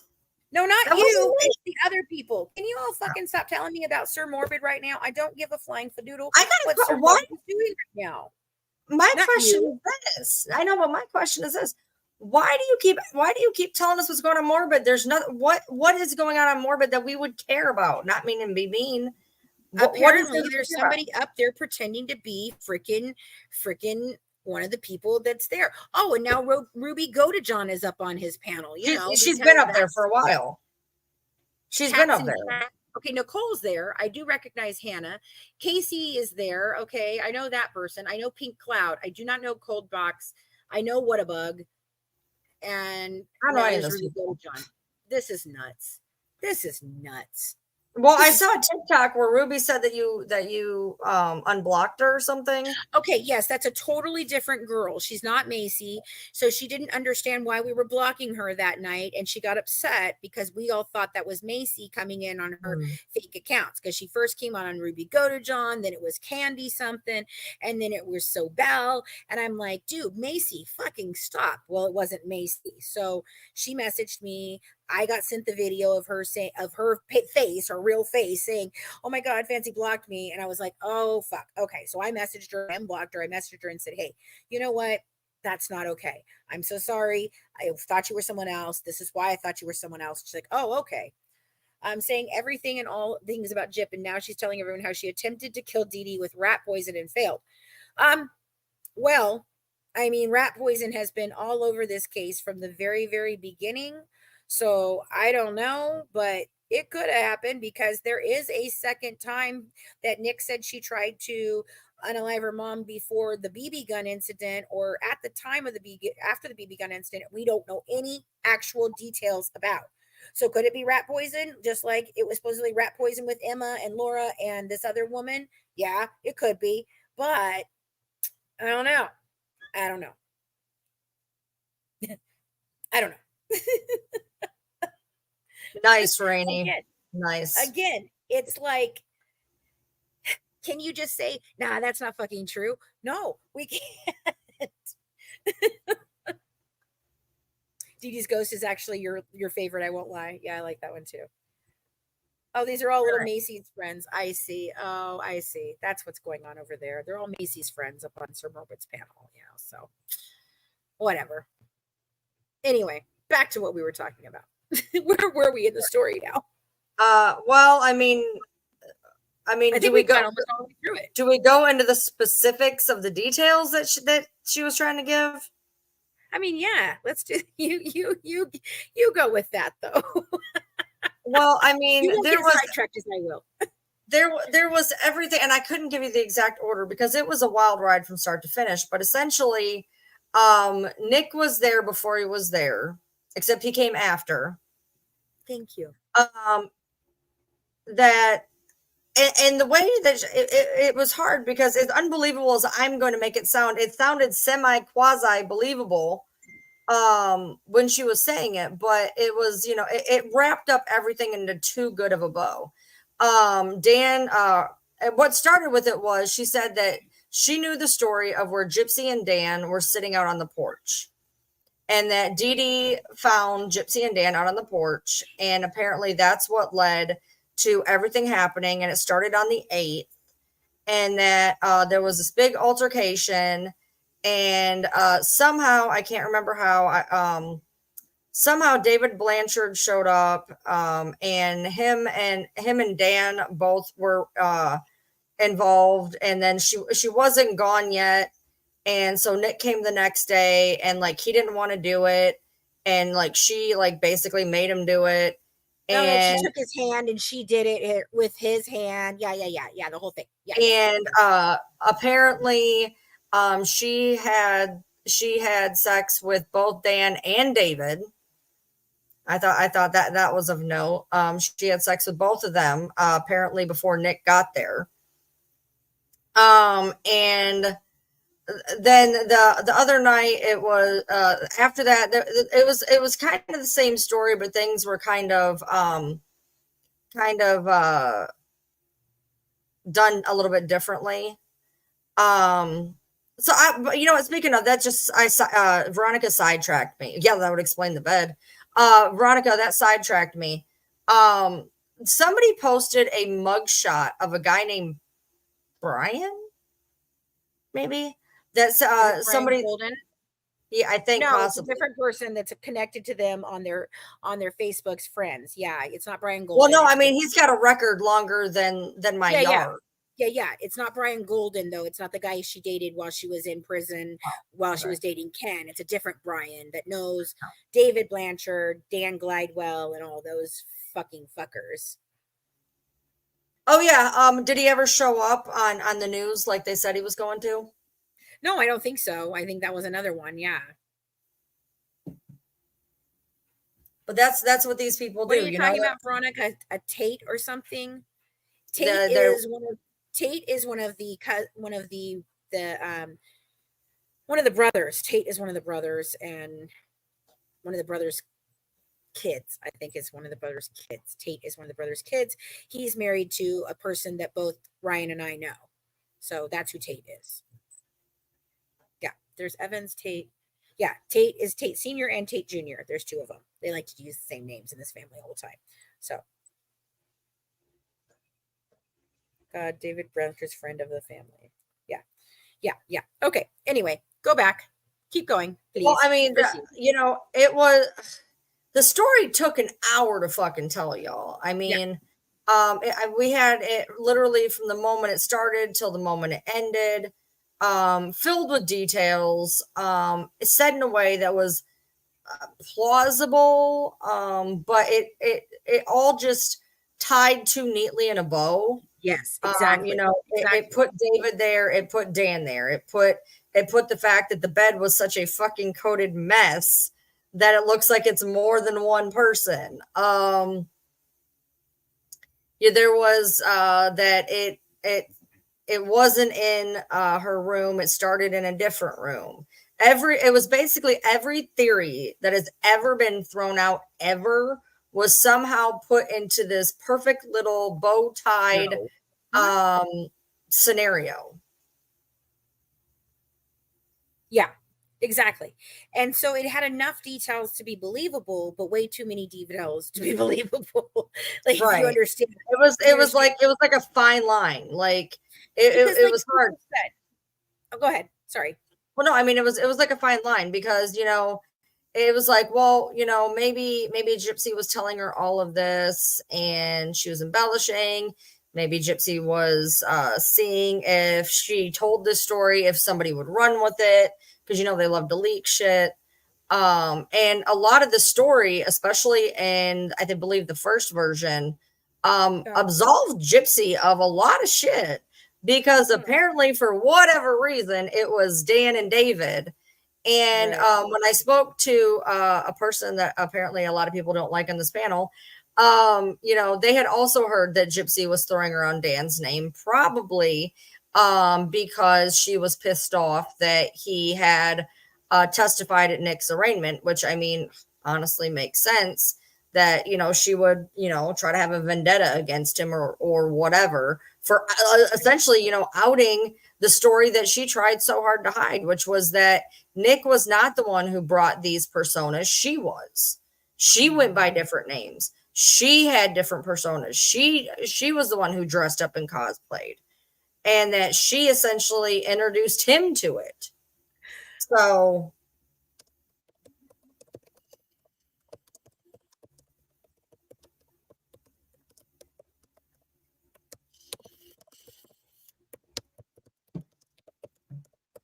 okay. Sorry, they said that, just FYI, the thumbnail not in this video is you picking your nose, or so it looks that way. Might want to change that. It was probably when I was doing this and going like this. So yeah, it was a screen grab. I will change it to a much better. Nice. I didn't create the thumbnail because we just kind of went live all of a sudden. So, anyway, oh God. Okay. So look, But here's the thing. it's But some of you have said that, a liar always gives too many details. And that is true. But there is also people like me and Ryan who, when we're giving overshare. overshare and we give more details than we need to, because to us every little piece of it is very, very fucking important, and every little thing to us is, oh my God, that's something different, and so we give all those details. So you have to figure out, is it somebody who just is giving you details because they're making this shit up, or is it because they're a person that is all about the fucking details? Is that really who the person is? So you have to consider the source and who it is that's talking, whether you believe that, oh, these too many details because they're lying, or is it maybe that this is just very complicated and there's a lot, And then, I mean, it was like, some things could make sense. But then when she started talking about they opened a bank account in her bank name account, that was when she lost me too. and all this, it was like, okay, something's definitely not adding up. And then she's like, oh yeah, the feds were at my house yesterday. CJ had literally just came into the live the night prior talking about the feds are involved. She knows they're involved. And so when that got added to it, it's like, well, but CJ did say this. So I mean, maybe. But Well, then, and I also then she have, talked I about also have having Nelly, to go into I also witness have Nelly protection. confirming things. I have also have Nelly confirming things. I have other people in the bayou that I talk to that I know are confirming things. I have different other family members that both Ryan and I talk to that have confirmed some things. So yeah, there's stuff going on. So that's why it could be plausible. But like she But said, when we why got to 8 the months bank later account is she thing, going into witness protection? right. Oh, that was great. Yeah, there was. So when she got to the bank account thing and the witness protection thing, that's when I was like, oh, wait, no. But you know what? She could just be embellishing because she thinks it's going to be a better story. We'll vet that, and everything I tried to vet. I'm asking about, oh, well, do you have the video? Do you have Ken's picture? Do you have this? Do you have the bank account? Do you have, and as she's telling me, no, I can't find this, or I don't have this, that's Oh, when no, Ryan no. and Jack and I were No, like, no, oh, no. fuck. The bank statement was in her car and she couldn't Yeah, find yeah, it yeah. in her car. In her After car. however many months, she just had this random bank Bank statement statement. that somebody else opened in her name in her car. That's where I was like, peace out. Yeah. Yeah. And then, okay. Yes, Abigail. Thank you. So then when she gets to the rest of this, now she's telling me she's in witness protection program. And I'm thinking, but if you're in the witness protection program, why are you on the internet? I mean, I would think that if you were in witness protection, they probably would not want you on social media at all, Yeah, considering that that'd be a waste of taxpayers' money. you could geotag it, and Right. figure out where you are. So perhaps don't do that. It's a waste of taxpayers' money. Perhaps don't do that, yeah. So, Yeah. so for whatever reason, and I No. don't know what exactly. Apparently, I know Wildbird's name got thrown around with this situation. Somebody got Melly on record, had recorded some type of phone call or Right. conversation. I don't Right. know what had went on in that. I just heard that apparently something was played of, I don't know, her lying or her part of the story, or Right. she was just confronted and she fessed up. Well, damn, that was easy. Maybe we should have just tried that. Maybe we should have just been like, you're full of shit, bro. I did. And she didn't budge on it. She was like, no, I can prove this. I can prove that. I'm like, well, you haven't proved anything yet. So when you do, please let me know. And then I kind of was like, fuck it. I'm not even going to worry about this. I've got more things to do. I'm working on finishing my books. We sent it to we sent it to our chat. We did different things. We were trying to figure this out, but you know what? Nah.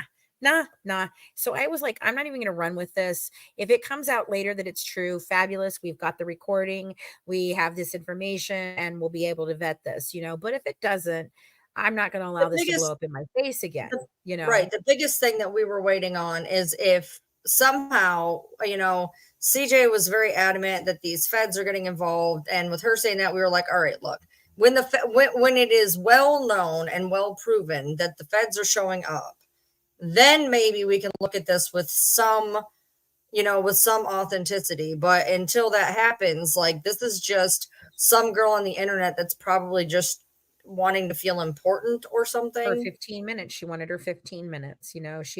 Exactly. She apparently borrowed $20 from Macy's. She got other content creators to buy her things. Hey, who does this sound like? There's a lot of these people hanging around this case. It's really interesting to me that the people that get exposed in this case are all kind of really, really scammy people who accuse other people that are not scammy people of being scammy people, like Natasha Cooper and Kate Marie and Pink Cat Sarah and Sarah Jane Anderson and Melly Mel and Dawn Chocolate Sunrise. And I mean, it just goes on and on and on. It's astounding. So yeah, so that, I mean, that's what we happen to know about that whole situation. I guess honestly, it's probably good that at least she didn't try to keep it up. I guess maybe it was good that she confessed. Yeah. I mean, I don't know, man. If you put that out there, and I mean, at that point, apparently on that panel there was quite a few people who had Yeah. conversations with her. Yeah. And when you're going around and you're lying your ass off to half a dozen people, Yeah. I don't know, man. I mean, that's pretty big. I don't know. I mean, I guess kudos to her for telling the truth, but at the same time, like, god damn, I don't know about, Well, if you're gonna to end lie this like off, that. Macy's all connected into all this, and she's connected with this Melly Mel. She's been heavily connected with Pink Cat Sarah. And I have been saying this, Alicia has been saying this, Mac has been saying this, Ryan has been saying this. We've all talked about the fuckery she causes, and then somehow she just wiggles the fuck out of it. And she basically just puts it on anyone else. And I'm just a dumb kid and I need whatever. Yeah, man, Macy was in the ambulance as well. Well, here's the thing she posted today. So today, on the Claudinia Blanchard that she created, along with the Victor Goda John. And what just happened? Where did my light go? Why did my light just literally, why did my get all dark all of a sudden? That's fucking bizarre. What the hell just happened? I don't know. Okay. Anyway, here we go. All right. So the Claudinia Blanchard, this was what was posted there today. If you're just here for memes, keep scrolling. And let me explain to you, this is the ultimate fucking, I'm a victim. Everybody is mean to me. I did bad things, but you should totally not fucking pay attention to any of the bad things I did and just feel really, really fucking sorry for me. That's what this is. Oh, poor, pitiful me. Poor me. Poor me. I'm a dumb girl. Poor me. Okay. So, good afternoon, my children. So she's pretending still that she's Claudinia Blanchard saying this, but it's Macy. So here we go. A lot of you are wondering why the Satires have been a ghost town the last few days.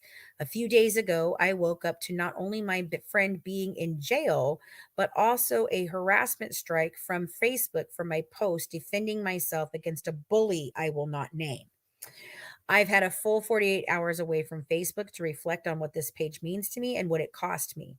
I've been harassed and threatened because of this profile more times than I can count, but it never really got to me until now. To have someone so close to me hurt me and spread outright lies about me in this way, for them to send people to attack these profiles, bully me personally, and falsely strike this account, and even report me against the police has deteriorated my mental health quite a bit. She's not taking any responsibility for the fact that this is, in fact, a fake profile. And as to terms of Facebook, you had every right to freaking take this profile down and all the fucking fake profiles Well, yeah, attached to it down. and for anybody that doubts any of this, if you go to Victor Go to John and you Mhm. scroll down, one of the Mhm. profile pictures that is Figures. still on that account is Macy. You see. Right. Okay. So keep going. So she said, I've been crying over this and I don't cry ever. Really? Because I'm pretty sure everyone in our group has seen Macy cry, boohoo, and bitch. So, ever. I started crying in fucking Walmart. I think this was just the straw that broke the camel's back. I don't, there you go. There you go. I don't feel safe here anymore. If defending myself against bullying on this site is a crime, then what can I say that isn't? I feel like I will always be a target, a victim, always waiting for the next false strike that will make someone I love lose their accounts as I've lost mine. You mean like me with my 60,000 freaking Facebook page that, Sarah Jane Anderson struck down with false fucking claims of privacy shit? Yeah, me, Wait, bitch, I'm me. I'm confused. She's Mhm. acting heartbroken over a satire account. Uh-huh, uh-huh, uh-huh, uh-huh, uh-huh. Yeah, and she's always gonna be a target and she's always gonna be a victim and she's always gonna be looking over her back because somebody's gonna fake strike a fake account. But hey, anyway, so keep going. I'm a person just like all of you, and I've carried the weight of criticisms, bullying, and insults that come with running something this large and that comes with running something this large. And this situation finally broke me. I'm tired of being called names, of being despised by these little factions of people. It's finally enough. Man, she sounds rather intelligent and very well versed for a 22-year-old who can't do jack shit half the time, right? I mean, keep going here, right? Okay, so she's tired of being called names, of being despised by these little factions of peoples. It's finally enough. As such a giant traffic and content creator for Facebook, I have no one to contact, no one to tell my side of the story. I'm completely alone and left to suffer whatever fate the AI and bully that has a grudge decides I deserve. There's no justice, no matter what I do or who's really to blame. I'm always the one who suffers the consequences, and now those consequences are affecting others I care about. My friend went to jail. Oh, let me see. Let me my friend went to jail. It's enough. I consider blocking everyone who was harassing us to keep this page safe, since we are being attacked with false accusations. But I was going through the names of my friends on this profile, and almost everyone I love is here watching this person lie about me daily and just submitting content and helping their numbers climb. Most of the people I care about are actively part of a group created to spite me and turn the people I care most against me. I feel hated by the people I love, and it feels horrible. I don't feel like there's any solution. No matter what I do, I lose. Even talking about this person is losing. They're just going to get more attention for their hate parade from this post. I don't have to watch it happen, though. I don't have to sit around. Oh boy, it keeps going, by the way. Um, hold on. I got to find where I'm in this one. I don't have to sit around and watch people lie about me and attack me and turn the people I care about against me. I can leave. To everyone who has sent me messages of support and that defended me from the past, from the other night, I love you so much. This profile isn't going anywhere, but I am. I can't continue doing this when I feel myself breaking mentally. I'm sure there are those of you that will just say, it's just a satire profile. Don't take it so seriously, or just post memes and shut up. And to those people, I'd say walk a mile in my shoes. Feel the consequences that come with this kind of attention day in and day out. The bullying, the criticism, the attacks that I don't let you guys see because I try to keep this a fun place for you. This page just may be something you scroll past, or it may be something you oh God, this is just long-winded. This is long-winded even more for me that I'm fucking long-winded, but this is fucking long-winded. Okay, but or something you live for, but either way, you can't understand how much of a toll operating something this big that requires constant attention takes on you unless you're in my shoes. This didn't just fall into my lap.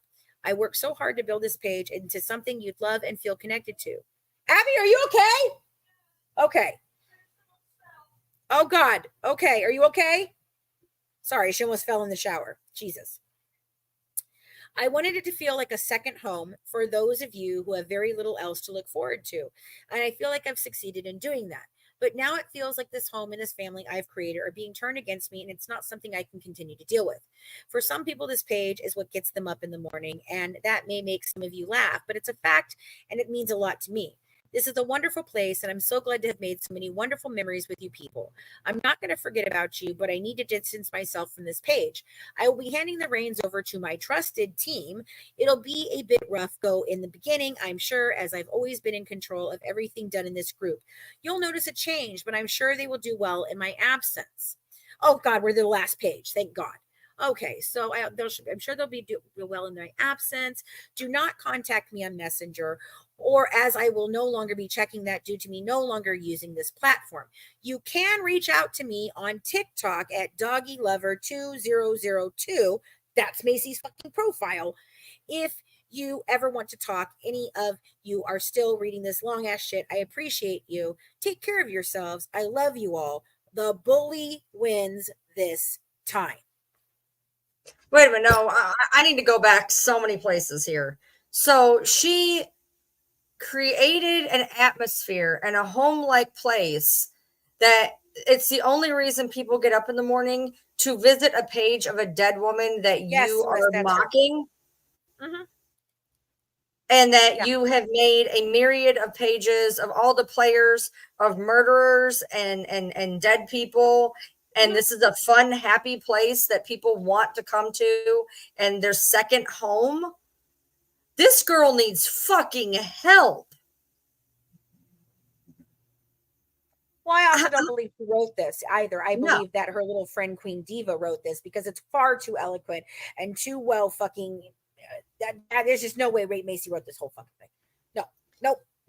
Her team wrote this. Her little team, that she doesn't have a team, but she has a team. But I'm all alone. But I have no anybody to. They're not D-pics. They look like D-pics. You know, I don't understand how a second home can be involved in this. This is not a happy, joyous thing. The things that they were posting on those pages were fucking disgusting. They were horrible. The stuff on the Victor profile is awful. Yeah, here's this one where she pretends to be Gypsy Rose and she says, Claudinia Blanchard, Victor Godajon, thank you for posting my bail. This girl's sick. Yeah. And it's not her. And she's such a poor, innocent little people. And everybody's just blaming Macy for everything. And she didn't make these profiles. Melly Mel did. Bullshit. I call bullshit.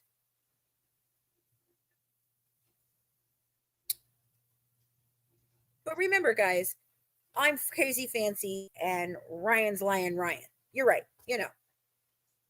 To be fair, I'm pretty sure you're the one who came up with that. No, actually, I wasn't. Not me. That was your friend Pink Cat. Shocker. Yeah, who also was very, very, very, very, very, very invested in Do the Roar.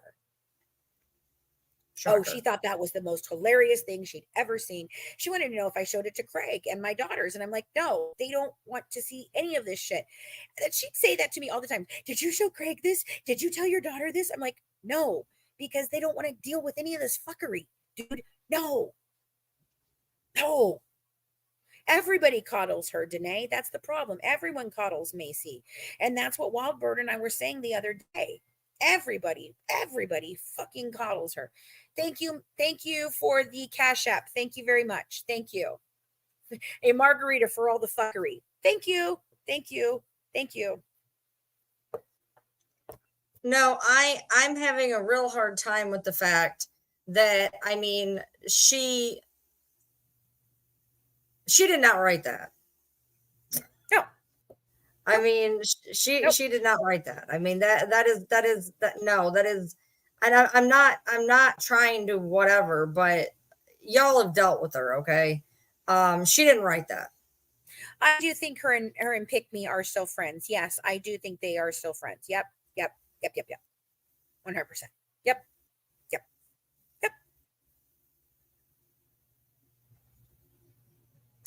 So, I mean, this is just one avenue of fuckery. Two avenues. I mean, because we talked about Melly Mel and now we're onto this Macy shit, but they're connected. Pink Cat's connected with Macy and her shit and causing all the satire shit over on TikTok. And I confronted Macy about it and she fucking lied to me. And I knew she fucking lied to me. And that's when I started telling her, I'm not going to fucking deal with you anymore. I don't want to talk to you anymore. I don't want to be on your panels. I don't want to be bothered. Don't please message me anymore. I want nothing to do with you. I can't stand this. And I'm sure I'm the big bad bully in all of this. I'm sure that's who she's referring to, that the bully wins today. Yeah, I don't bully anyone. I fucking tell the truth about people and I expose exactly who they are. I don't lie. And if I'm wrong about something, it's because I've been lied to.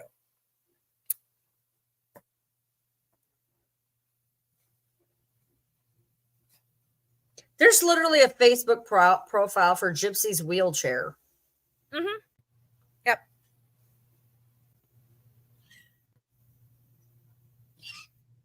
Right. And it's, you know what, Danae, that's very, very, yeah, she goes on Morbid a lot too. We know. We've tried to talk to Morbid about this. Um, good thing our team said no more. And you know what? The second that we said no more, she ran to TikTok. She boohooed about it. She got herself a whole new band of buddies, butt buddies that wanted to do everything fucking for her. And oh my gosh, we're going to take over and we're going to make it right for Macy. And we're going to make you, we're going to give you what you needed and the team you really needed. When Alicia and Danae worked their asses off to help her build her original fucking thing, only for Pink Cat to try and fucking dismantle it because, she was the only one that helped Macy this whole time. And she's the only one that can help me this whole time. And Ryan's bad, and Danae's bad, and Alicia's bad, and that Alicia's bad. And Amy's a freaking piece of shit. And it just goes on and on with these people. And I'm beginning to think that they are all really connected into a very, very, very one. Well, maybe she wouldn't be getting a whole bunch of hate if I wasn't going down a rabbit hole right now. So on the Victor Godejohn profile that she obviously runs, because I just showed you her profile picture on it, instead of begging for attention all the time on Facebook and saying everyone harasses you online, why don't you put that effort and time into getting your kid back from CPS? And then there's a 201 comment thing of people going after this girl and posting her kids online and all of this shit. Now, I don't know if this girl's story is legit or not, but I'm not really, if you want to whine and bitch and moan and saying you're being bullied and people are sending you horrible things, I don't think using that profile to say something like that and then what, cry victim when people come after you. You had zero problem outing whoever the fuck. She tagged the girl in it. She tagged her wrong. Supposedly, Macy is a victim of a whole nother unaliving of self kind of hoax too. And that she bullied a 15-year-old boy in Britain to unalive himself. But then that was a fake one too, just like we had Sarah Jane Anderson being fake. Huh. That's interesting. Don't y'all find that interesting? I mean, there's a lot of fake suicides happening. There's a lot of fake freaking accounts happening here. I mean, it just seems all so interesting. And there's tons of hackers going on. And oh, by the way, did you know that there's anonymous fucking involved in this, according to Dawn? And and then we have the whole thing about Dan Glidewell being in the same town as Dawn and her having to sit across the table from his aunt. And oh my God, fuck April Johns for doing this. What? Just what? Yes, Lexi. Her last name starts with P. Yeah, but we're all bad for going to these profiles and trying to get them taken down. Yeah. Somebody commented on here, not even being rude. Not even told me. Hold on, sorry. One of my friends just told me you need way more than a margarita after everything that live. My head is exorcist spinning. Not even being rude, but how old are y'all that run these accounts? I try to keep people 21 on mine. Please let me know, not being rude. And she says we are all over 21. Yeah, Tori was my friend way before all of this. And I've just now learned that for the past 9 years that I've tried to build a company with her, she was basically trying to dismantle it from the inside out. She had been friends with Christy Blanchard ever since I freaking introduced her. So for the last 5 years I thought that Christy Blanchard had been exited out of my life. No, she was in with my best friend through all of this. That was basically trying to destroy my company. And then she just waited until my partner passed away and capitalized on it because, apparently I've just fucked her over in every which way, shape, or form.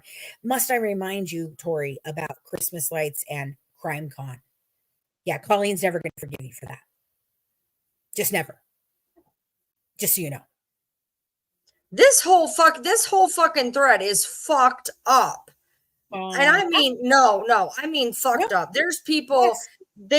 they're outing people's phone numbers. They're putting hold on. Sherry, are you happy to talk about my first stalker, Natasha Cooper, who just decided to slow pause 5,000 times through her two-hour live where she just told old fake news about me? Yeah, are you aware of that? Yeah, I'm aware of it. I know everything that bitch has to say about me. You know what? Ain't none of it fucking true. Did I call CPS on that bitch 1,000 fucking times? No, I did not. That would be Dawn Boker who decided to call CPS on her, and half a dozen other people that thought that her niece was being abused when she decided to call her an NIGLETT on freaking Alive with everybody. And it's just out of aggravation. Yeah, there's a whole hell of a lot of shit over there. She's stolen people's tax money. She's taken prom dresses and stole them from people. I mean, it is insane the amount of things. Oh, there was a fake brain surgery that Jasmine was all involved in and bracelets. That bitch has no fucking facts, no fucking evidence, no nothing. The only thing she has is shit she got from me that she stole out of my fucking group.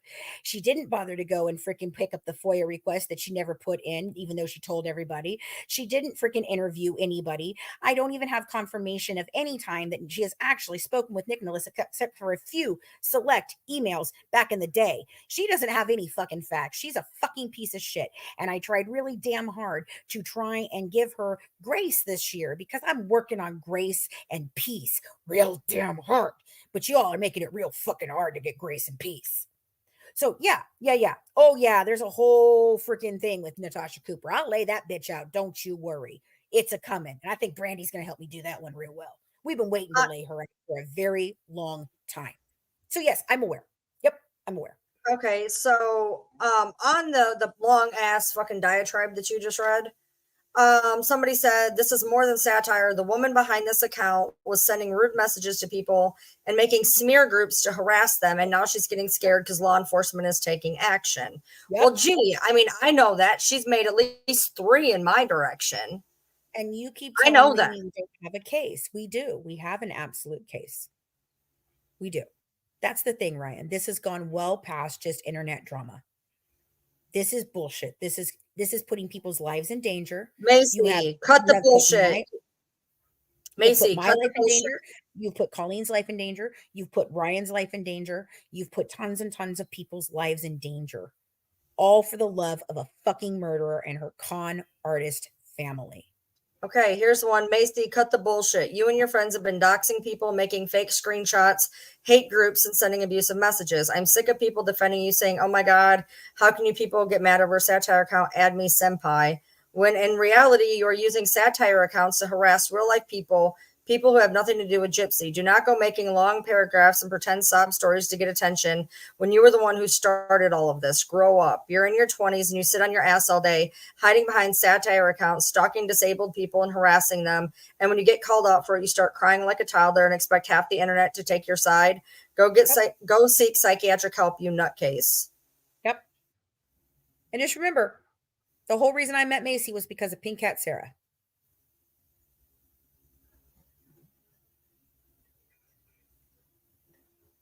And she's talking about she's being slandered because she had nothing to do with it and there's no proof.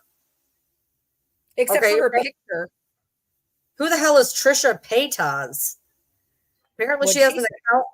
Apparently she has an account, plenty of proof, especially on your Trisha Paytas account. How many accounts does this girl have? Like there's like 20. At least. There's no, Ryan, there's like hundreds. You don't understand. She literally asked in the Discord, according to my team, I want to see how many TikTok profiles you can have. How many TikTok profiles can one person have? She literally has been making these. She made the free Pixie Blanchard. She made all different ones all over a freaking, yeah, I'm all over freaking TikTok. And when she got ran off of TikTok, she started coming to Facebook again. And then I'll be honest with you. I'm going to tell you what, Facebook is my playground. I have been on Facebook since a long ass time. From day one, I built this shit on Facebook. And for them to take my fucking platform was some bullshit. But you know what? That's okay. It's more proof for the fucking police and for a court. Claudine Blanchard says, I'm not Macy. And then everybody and then says, oh, they said, well, why did you tell everyone to add you on Macy's TikTok? No, I'm not reading Exposing the Good Wives. Why? What should I read there? Oh, so Trisha Paytas is a big YouTuber and she's very famous. So if she has a freaking page of Trisha Paytas, it's because, oh, who steals prom dresses? True Crime Blondie. Let me explain to you about the prom dresses and Natasha Cooper. So Natasha Cooper had a little consignment store, and she instead of selling the dresses that she got from these girls for her consignment store, she was renting them out to girls, and they were getting trashed, and then they could no longer be sold. And because she was only renting them out, she never had to pay out any of the other people that gave her these dresses because she never sold one. So then she closes her business down because she's getting freaking all kinds of crazy shit. Oh, hold on, Ryan. I know you're seeing something, so just give me a second. She closes her business down because she's getting harassed because these girls are very upset. And guess what she does when she wants to take a trip somewhere to Springfield? Again, she decides to have a fire sale of all of these dresses that belong to other women that she never returned because she closed her business and ran. Yeah, that's that one.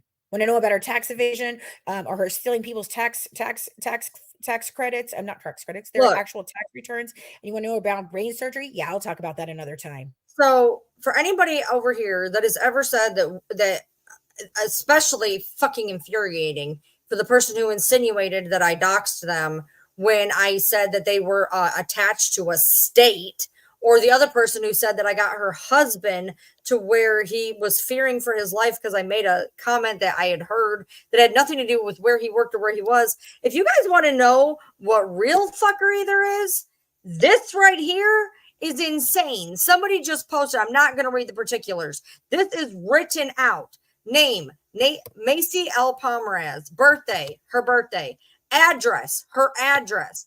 Previous address, her previous address. Another address. 1, 2, 3, 4, 5 phone numbers. Her email. 1 criminal record. Her relatives and other associates. Somebody literally put all her fucking shit on this post. Like all of it. But just so you know, that's very interesting. Apparently she does have a criminal record. Jim Macy does? Yeah, thank you for listening while I'm talking. Yes. I'm reading the comments. I'm sorry I heard what you said, but when you said Macy is a She's got, apparently, yeah. Somebody just literally put her phone number, her address, everything. I heard you say that. And it says on there 1 criminal record.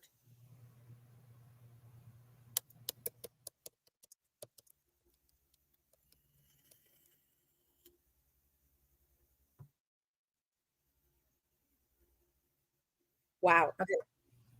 Wow. I bet it's for filing false police reports. Well, maybe it needs to be ran. I mean, there's a lot of that going on. Maybe it needs to be ran to find out exactly what the hell it is. Yeah. Because I'm wondering if it, I've already been hearing her name involving me in all types of ways, shapes, and forms. So I'm just wondering what the fuck that is, if it is relevant. I mean, if it's just some fucking stupid bullshit, who gives a shit? But I mean, if it's something fucking wild or whatever, it doesn't say. They just put that it says 1 criminal record. They had ran a, like one of the stupid little background reports, like you can run for free. Jennifer, what am I supposed to be looking at? Where does I mean, I know what you told me, but where? On TikTok, on Facebook, on YouTube? Like, there's so many places these people are. Like, what is it exactly that, where? What am I supposed to be looking at? I'm sure you'll have yeah. it in the next 8 hours. Yeah, I'll probably have it in the next 2 hours. That's not the point. Yeah, probably. Yeah, no, we've got a lot of that. Okay, so I know Blondie, um you asked if Pink Hat is a verified plant. Okay. Yeah, no, really, truly, RICO charges. Absolutely. I've been saying this for a long time. This is racketeering. This is RICO charges. This is a big fucking operation and it needs to end. And it all leads back to a couple of people every fucking time. And I'm sick of it. These people are sick. But is Pink Cat Sarah a plant? Well, there is indication that she was speaking with Chocolate Sunrise. There is indication from Chocolate Sunrise that she sent her in. She tried to destroy everything between me and Ryan. She got me fucked up in a criminal charges case that I believe she filed a false police report and caused me and Amber to think that something happened that did not happen, which is how I got dragged into it. And I'm sure I'm going to be able to prove all that. That's no problem. We've got the evidence. But what we do have is a lot about Pink Cat Sarah on the way there. Look, I mean, I sound crazy when I say this, but it's like she was trying to kidnap me because she did not want me to get there. And I don't know if she was holding me like in the car to try and keep me from getting there or if she was really trying to do something bad. I don't know. But what we do have is days before I went to Missouri, we have on a video with one of my stalkers, one of the people that's been harassing me and Ryan and others. She is messaging that person on the screen recording, and they did not realize that she was messaging the person on the screen recording, and it literally says, "Now I'm being called as a witness." So, do I think she's a plant? Yeah, yeah, I do. And the DA knows that, and I'm working on that.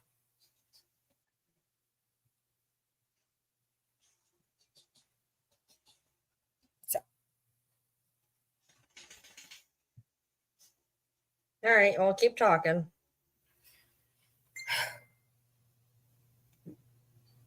oh, Amy just said it was for a hit and run. It was for a hit and run. I remember now. She lost her license for a while because of it.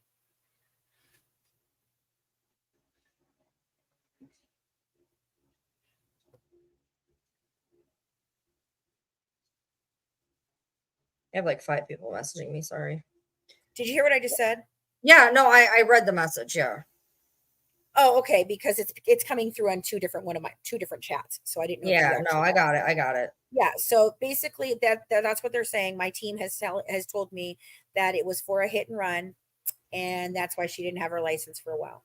So, good person there, a hit and fucking run. Yeah, that's nice. People are wild, man. Wow. Just wow.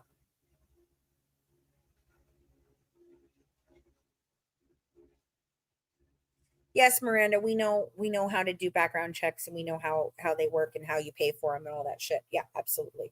It's very easy to get all of this information. It's also very easy for you to verify that I don't have a felony, but they don't seem to bother to do that.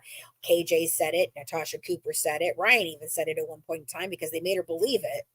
And then I told her it wasn't true. And I showed her the fucking paperwork and she's like, "Oh, fuck, you're right. You don't have a felony." No shit. I don't have a felony. That's why I can vote and I can carry a gun. But you know who can't? Pink Cat Sarah, because she's a felon. For what? Filing false police reports and child endangerment.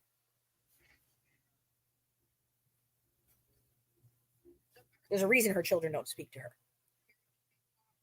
or nor her mother, nor her sister, who happens to be in my inbox. But I'm not talking to her according to the UK idiot. So, yeah, there's just so much fuckery going on. I've never seen anything like this in my life. I have been in true crime for a long fucking time now. Okay. Yeah. Gypsy was my first case, but we've covered hundreds of other cases now.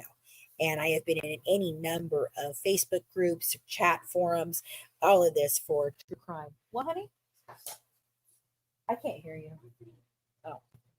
I've been in all of those, and I have never seen anything like the chaos that surrounds this fucking case.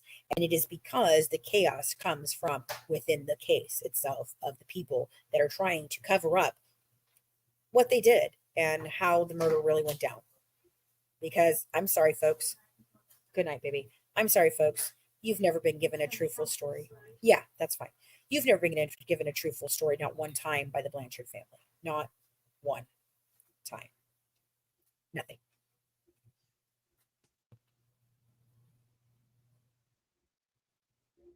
And whatever fuckery they were playing in, whatever fuckery they were playing in Missouri, I really fucking lost it. And whatever I did, I moved differently than they thought I was going to move. And whatever they were pulling, it didn't quite work. And I think that has a lot to do with Gypsy going rogue and freaking linking it to TMZ. And it wasn't supposed to go down like that, because everyone I've talked to that is in the know of any of this has said that wasn't how it was supposed to go down. Celeste, what are you asking about? And I'll check my email right now. Apparently, I'm getting information.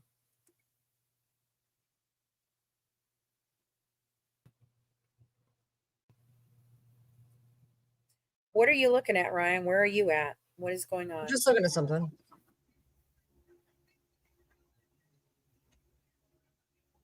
All right, where are we at?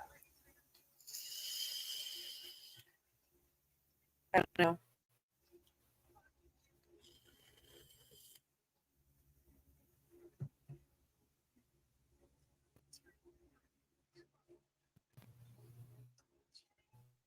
We done?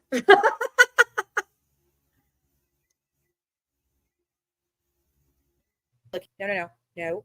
Do not do that. Thank you. Do not do that. Thank you.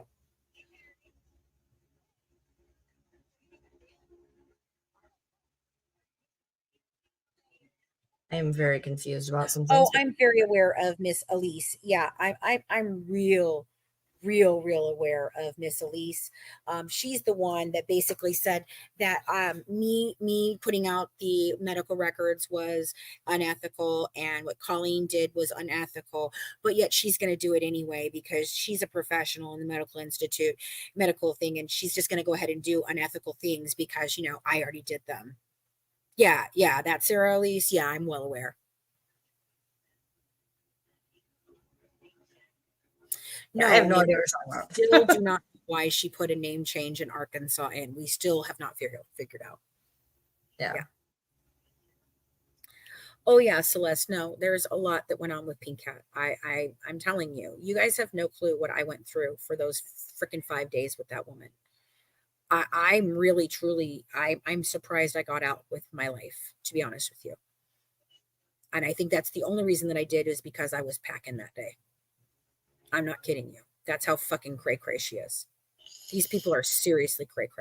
Oh, and Sarah Jane Anderson is writing into the judge, and she's going to be there for the fourth. She'll see me in court on the 4th, and she's already given all this. Yeah, well, I already gave all of that to the prosecutor too, and now I need to look at what just checking with the prosecutor because, I just got an information. All right, give me 1 second. I'm right back again. Yeah.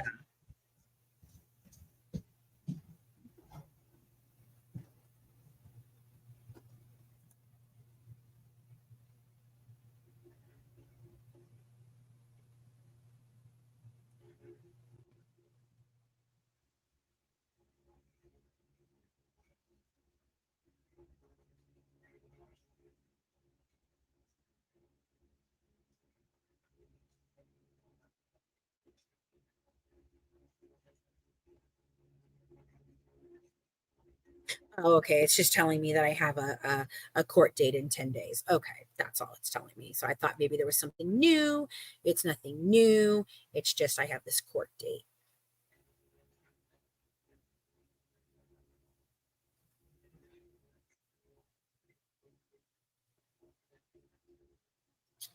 Let me see if she got the same thing.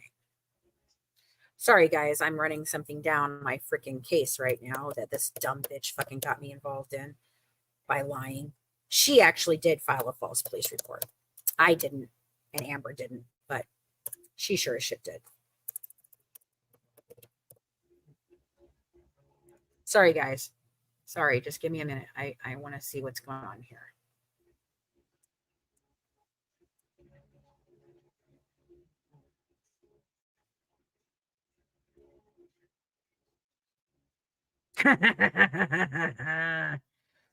mm. Mm.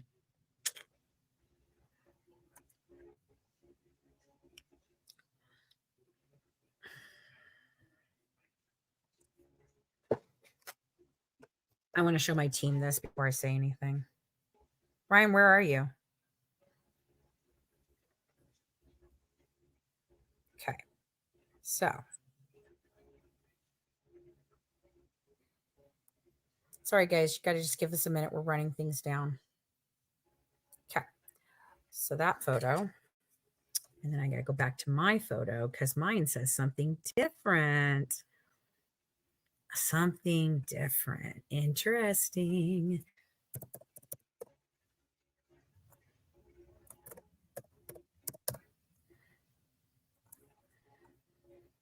All right, guys, I'm going to send you 2 things. And I want you guys to tell me if you think that there's something different about these 2 things.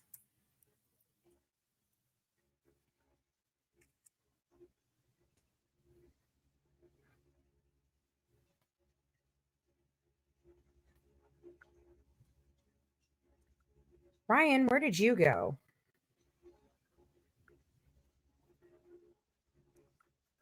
Okay. You guys tell me if you think there's something different there. I just sent you something in group chat. I have this weird thing where if I don't like someone's voice, I don't trust them. I noticed that Pink Cat likes her own posts on Facebook. It's very strange. She reacts to all of her own posts. Oh, yeah, she does. She does. On the day the book was released. Yeah. Yeah. The DoorDash on the day that the book, what happened with the delivery that happened on, yeah. So that has been Dream Crack Corner, Craft Head Corporate Corner, the Human Ashtray. She apparently took responsibility for that and said that it was her. However, I have several people in my inbox claiming it's them, and Exposing had something in there, and Belle had something in there. So it's all just convoluted. But yeah, on the day of my book release, when I was live, yeah, they decided that they thought it would be funny to DoorDash me. Oh, by the way, dumb fuck, I want to show you Miss Sarah Jane Anderson, since you don't think I can share it and I don't have it and it never happened. I did it to myself. Let me show you this. So,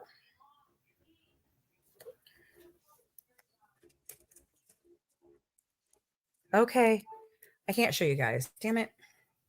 Hold on. Yes, I can. Let me take a screenshot.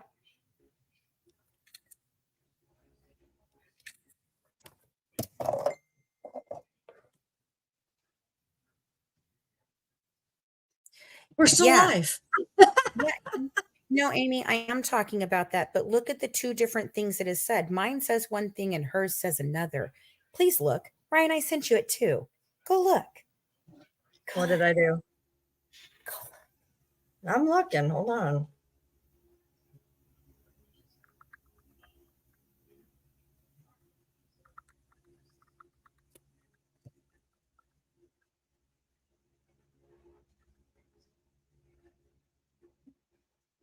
I'm confused. What am I looking at? Look at what hers says is happening on the 4th and look at what mine says is happening on the 4th. I can't. Oh.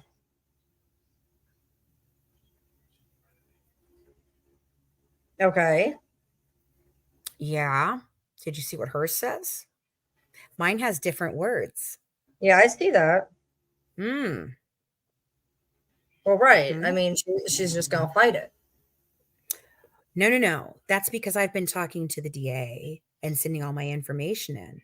Mine says something different than hers.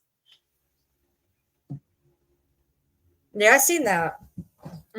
It's very interesting. I don't know if I want to say that or not, but you guys can go look at CaseNet. You can figure it out for yourselves. Or, well, you know what? Fuck it. Mine says plea/trial, and hers says trial. And hers is a different date now. Oh, it's a different date? I didn't see that. That's what Amy says. That's what Amy's saying. Hers is a different date. Let me see what hers is.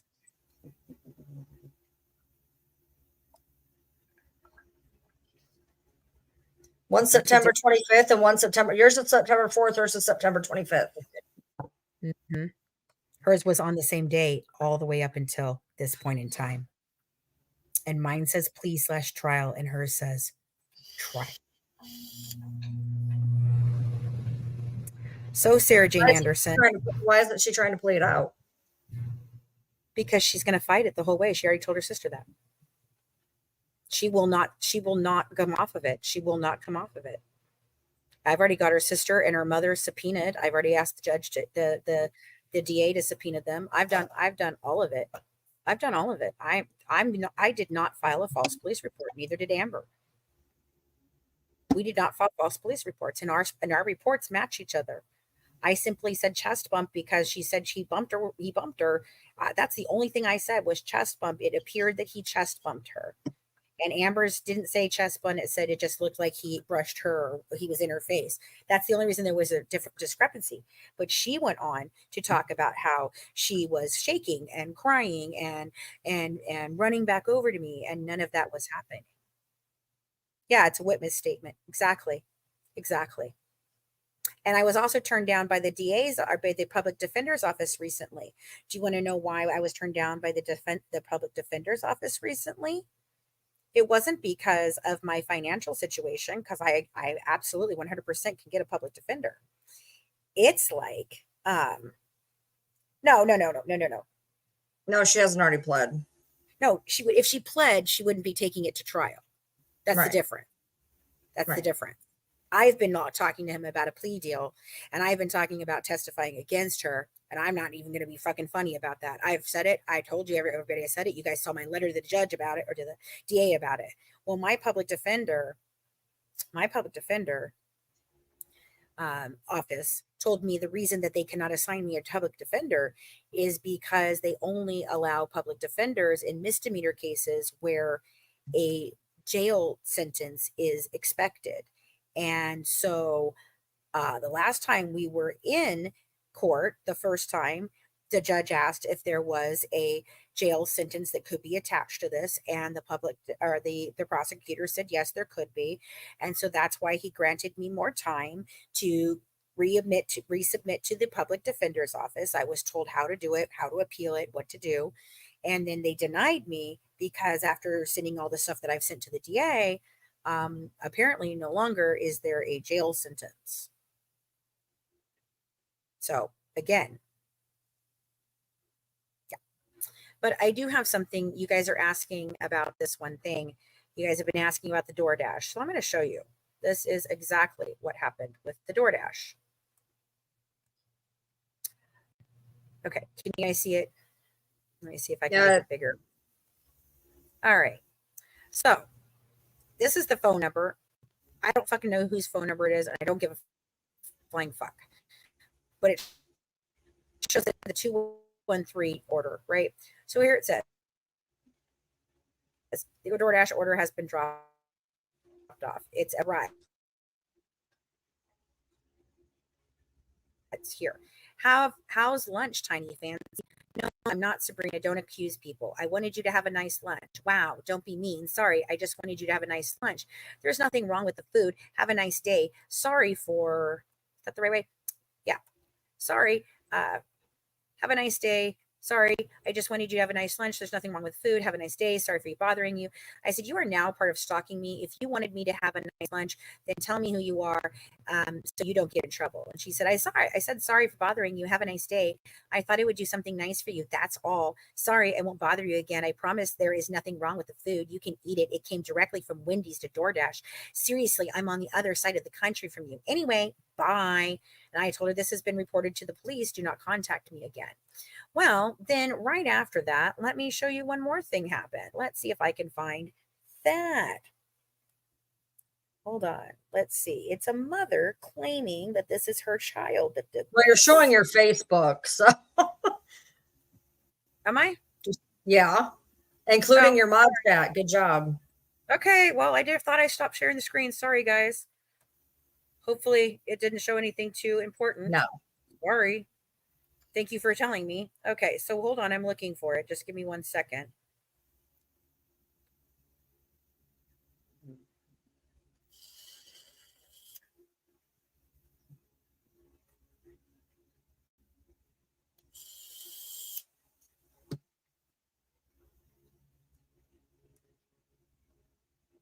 Ugh, where is this damn person? I know it's here.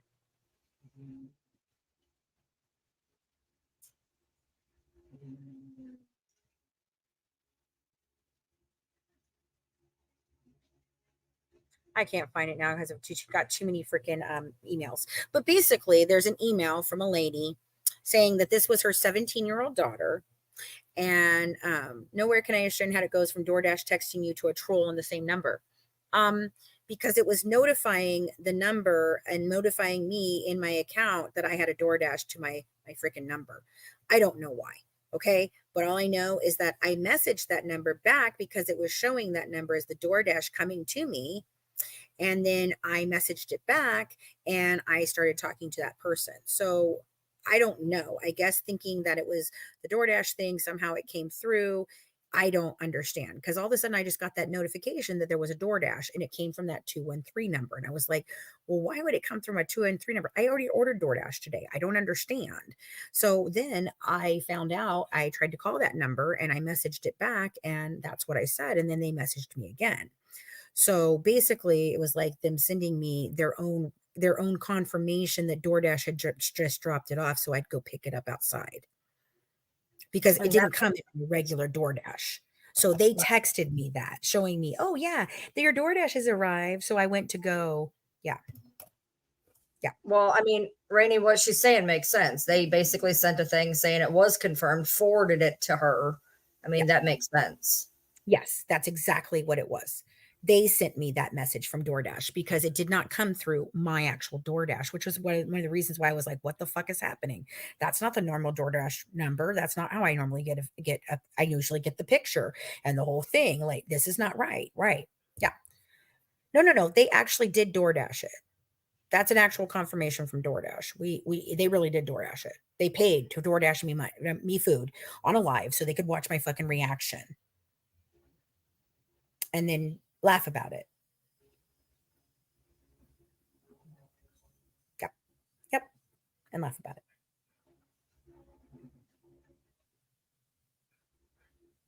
I know nothing about DoorDash. I've never used it. Oh, I So work for DoorDash too, Celeste, and I know exactly how they did it. They went into their account. That's why the 213 number got freaking actually notified.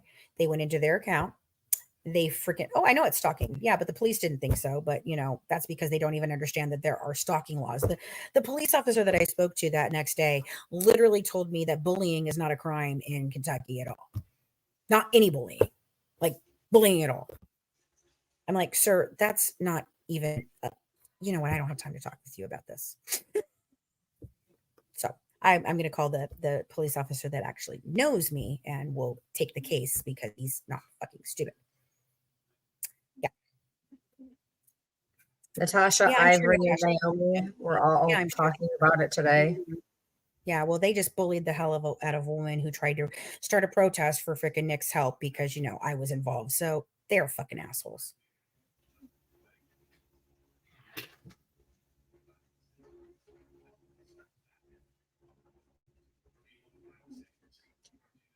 I'm confused. Well, yeah, but I know what you're going to say, but the thing that has your address isn't the correct address. No, it is. My correct address has been blasted everywhere. Oh, I thought on that one it had your wrong address because that's No, on the lawsuit. They have blasted it. Okay, because on the lawsuits from the Blanchards, it has something about Crestwood. It has my wrong address. It has my old address. But when I sent it into on this criminal case, it became public record when I sent it in and told them that they were trying to send the summons to a wrong address yet again. And I felt that that was suspicious because that's what they tried to pull the first time. However, they've had my address the entire time because if you'll remember, they sent me a cease and desist. Right. But then Dawn goes on your freaking panel and she's like, bitch, please don't come at me because then I'll have your address. No, you already had my address. You sent a cease and desist. Oh, don't worry, Jeanette. I am. So Natasha gave Melly a platform. Are you talking about Natasha gave Melly a platform? Yep. Ivory did too. And Naomi too. And I don't give a shit what Naomi says. She can sit around and say that it was Mama Bear and it was this person and it was that person. But you know who fucking ran with that damn thing about Ken and Christy kissing? Naomi and Ivory. Whether they said yes, it's true, or they just kept saying, well, we're waiting for it and we know it's going to be a big thing. Yeah, you still played part in that. No, she's not saying that Dawn sent the cease and desist. She's just saying that Dawn Blanchard. had the address. They Yeah. sent the cease and desist, the Christy and them. Christy and them sent the cease and desist. Yeah. But Dawn was best friends with them at that point in time. That's when Thea came on the scene. Huh, that's funny. That's when Resident Midnight was born. Same day. So, we've covered a lot.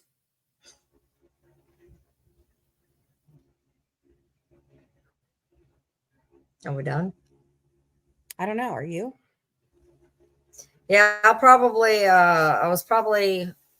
got a thing about going live separately for a while. I don't really know what to talk about, but I on Sundays I don't usually go live, but I did Jeanette, today. I've sent cease and desist to all of them.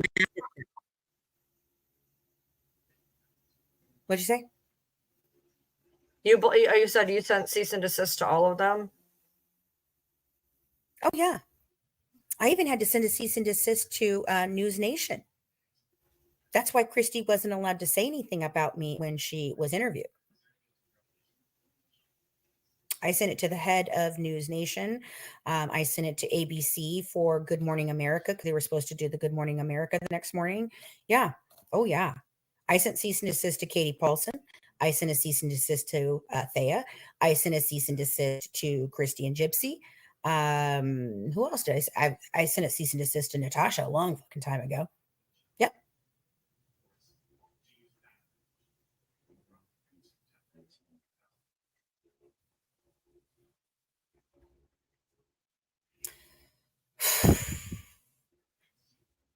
And I didn't even get into the whole thing tonight about what I'm going through and just finding out right now. Guys, this pipeline goes so fucking deep, it's not even funny. I don't understand why people have done this. I don't understand why regular people have put their fucking lives, their reputations, their fucking businesses on the line for a murderer and her fucking con artist family. They tried to ruin every single one of my friendships, even the one with Colleen, the one with Ryan, with Brandy, with Mac, with all the girls on my team.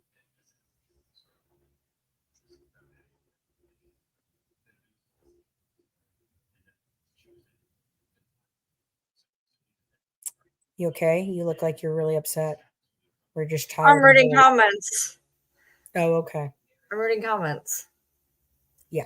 I mean, they couldn't even allow me to have one fucking day. Just one day. My book came out, and instead of allowing me to have one moment of peace, one moment of joy, one moment in this whole fucking fuckery of 8 fucking years that I finally fucking accomplished exactly what I said I was going to do, and I'm going to continue finishing what exactly I said I was going to do, you guys had to fuck it with me and send me DoorDash. And the reason they chose Wendy's, Ryan, would you clue them on that?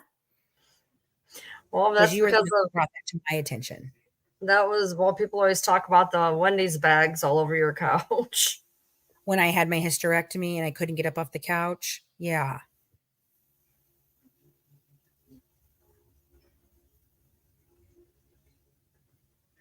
Yeah. When I had my hysterectomy and I was trying to show you guys all the proof that I had because I was tired and I was done with people saying I didn't have what I had. I had all of my stuff. Actually, do I plan on selling it as a book set? Yes, I do. That's going to take longer. I'm hoping maybe by Christmas time we might be able to do that. And it might be a Christmas thing, but why won't news places get me on their show? Because the Blanchards have blackballed me in the industry. Exactly what Gypsy said they were going to do.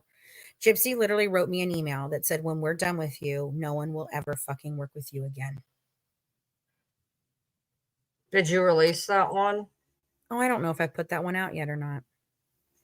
Yes, I'm making a documentary as well. Actually, I'm making two of them. I'm going to make one about all of this, but I'm also working on one about how social media has played such a huge role in these cases and how it is just complete fuckery all the time.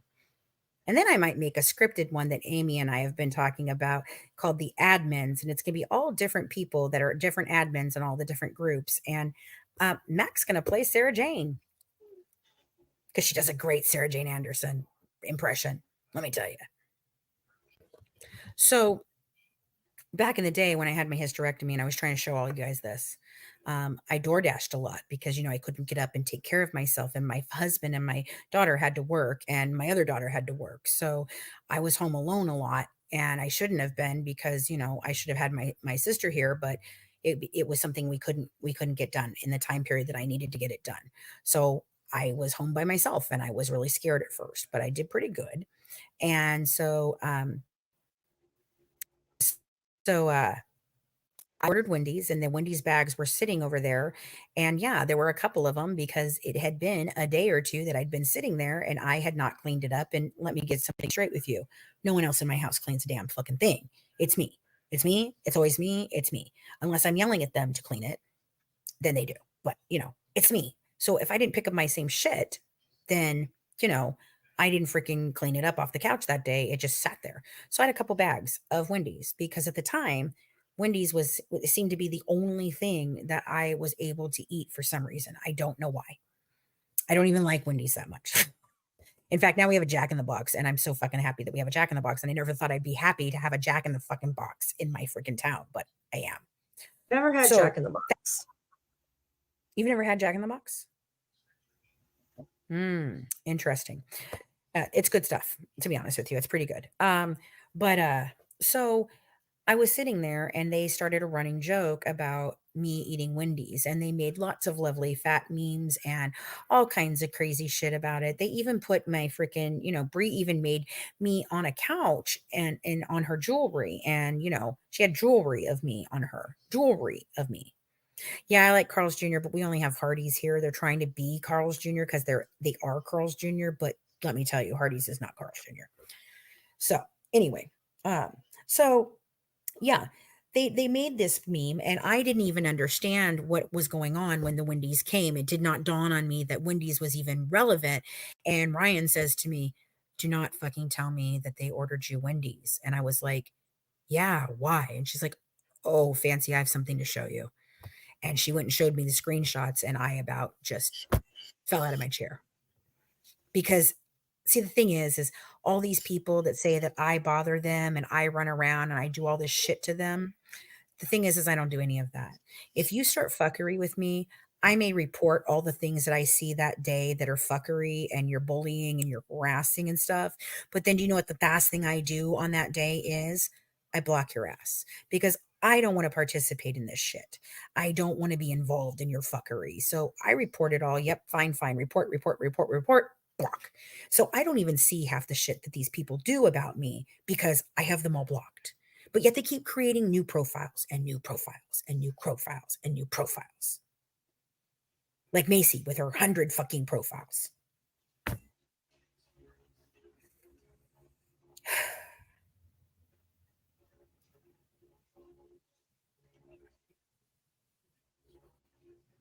So yeah.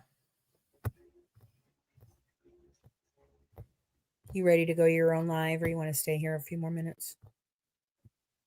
Right now I'm trying to get the stitch out of my back.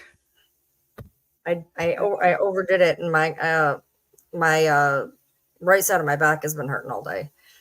So the craft corner used to be a follower of Fancy's, and when I split, she started railing at me, and now apparently she's over with Bree railing at Fancy. I don't know. Dreamcraft Corner, Human Ashtray. Yeah. She is a big, big Gypsy supporter. She has her head so far up the Gypsy fucking support train. It's not even fucking funny. She wasn't before. Oh, she is now. She came after me all about you. That woman is very scary. I don't pay attention. No, I she's don't just pay fucking. attention to a lot. She's a jump scare if I've ever seen a fucking jump scare. The second that woman's fucking face pops up, I'm like, oh, good God. So, I mean, this is the but you know, you've got to consider the sources. You've Gypsy can only have Bree and people like Bree and Dreamcraft Corner. That's her band of fucking people. Anyone with half a fucking brain in their head looks at this and eventually goes, "Hey, something isn't right here. I don't know what it is, but it's not right here." So, like, even when we don't agree on it, we can all agree that something is just fucking not right. Like, Ryan can say it, I can say it, Brandy can say it. Hey, there's things that we just don't understand in this whole fucking case. But the people that support her crap and buy all that shit, man, they are so delulu.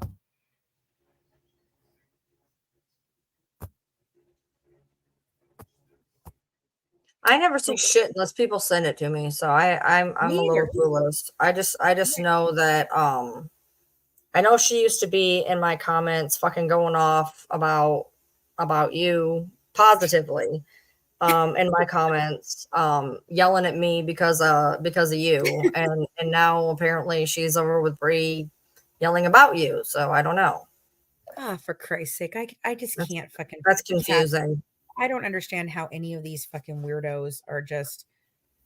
Oh, God bless. I, Wait a minute. Isn't it? I don't, maybe not. Maybe I'm not thinking of the same person. Isn't I do not Dreamcast think so. Corner, isn't she like 70? She's the one that has like the greasy hair and no teeth, and she looks like a human ashtray.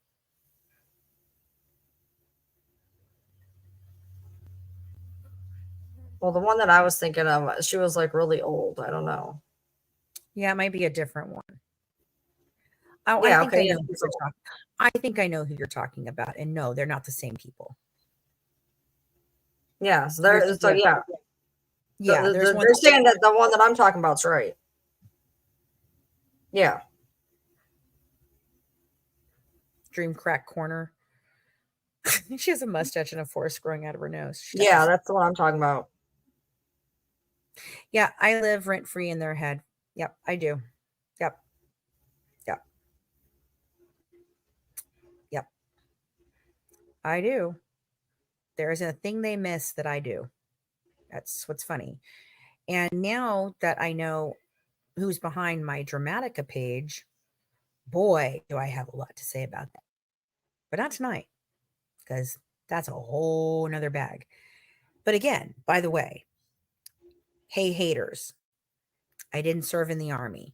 I served in the Air Force. And whether you want to think I'm a veteran or not, because I didn't finish, I did serve for almost 2 years. I had a pre-existing condition. They fucked me over on it. It was not a pre-existing condition. They said it was a pre-existing condition. I got in trouble with my dorm chief originally because I threw her head into a fucking toilet because she tried to frame me by putting 65 cents in the bottom of my fucking laundry bag so that I'd get thrown out or put into a different flight. And I chose to go to a different flight. And because I had to go back 2 weeks, my shin splints got really, really fucking bad. And when it happened, I freaking was on my last run and it severed my fucking kneecap. And then I fell and broke the other kneecap, or dislocated the other kneecap. And shin splints, they tried to say it was because of my dancing days and because I was a professional dancer for years. So yeah, that's what they tried to say. So then I sat in medical hold for almost a year. And then when I got in trouble with a bunch of boys that came into the dorms to be with all of us, girls, we got in trouble for sneaking the boys in. And one of those boys actually assaulted one of the girls. And so it became a huge thing. And when I got in trouble with that, I decided I didn't want to fight anymore. I was tired of fighting the military. I was tired of fighting to go back to frickin' training. I was fighting, fighting, fighting. And I looked at my friend who'd been fighting for 6 months longer than I, and I looked at her and I said, "Are you going home?" And she said, "Yes, I'm going home." And I said, "Yeah, me too." And so I was discharged from the military. I was given a general discharge because I wasn't in long enough. I freaking stayed on base still afterwards because my dad was a veteran for years and years. So I was still under the ability to stay there on campus or on base because I could stay in the hotel, and I did. And I freaking got in trouble for going into one of my ex bum's dorm rooms and getting caught in there too. So then we had to leave and move to where he was. And I was supposed to stay there and marry somebody else, but I didn't. I left. And yep, change in the laundry bag. No fucking joke. Change in my laundry bag. They consider it a safety violation. Yup. Not even funny. Change in my laundry bag. Because everybody hated her and everybody liked me and they wanted me to become the dorm chief. And yeah, the whole fucking thing. But anyway, when I discharged, I stayed on campus and I followed bum number one to freaking Tyler, Texas, the hellhole of Texas, let me tell you. And I was sicker than a fucking dog all the time that I was there. And my doctor finally looked at me and told me, Texas doesn't agree with you, honey. So we moved and we moved back to California. And the second that I crossed over the line from Texas to whatever fucking state we were in, I immediately felt better. I don't know why. I really do not agree with Texas. And now my birth family. Oh, by the way, you guys want to talk about the fact that I'm an only child, but I have a brother. Did you miss the part where I explained to you that I met my birth family last year and I actually have seven known siblings and there could actually be more? Did you miss that part? Because that's how I have the brother and the sister, the real sister, not just my two best friends that I call sisters. I have a sister who's 2 years older than me. I have two other siblings above her, two younger before her, and I have a 25-year-old sister too. It's really interesting. Then I've got my brother and my other sister who passed away, who's got my niece, and I now have formed a relationship with all of them. So good for you not doing your research to find out what I was actually talking about. Dumb fucking asses. I don't know how it's a safety violation, but let me tell you, in basic training, it's a safety violation because what they're trying to teach you is for when you go into like a combat situation or whatever, how much you have to be aware and you have to be this and you have to be that. So I don't know, but yeah, I got recycled for 2 weeks because of 65 cents in my fucking laundry bag that I didn't put there. Anyway, little side note for you guys. So whether you think I'm a veteran or not, it doesn't matter to me. I don't go around calling myself, oh, I'm a veteran and I'm celebrating Veterans Day. No, I honor the people who served their time and did all of that. But don't fucking tell me that I didn't serve in the fucking military, that I didn't fucking try to do what I did. And it's not my fucking fault I didn't end up doing what I wanted to do. The only reason I went in the military was because I was running from my fucking controlling ass mother. Oh, wait, I forgot. You don't run from controlling ass mothers. You don't leave the house when you have controlling ass mothers. You murder them. That's what happens.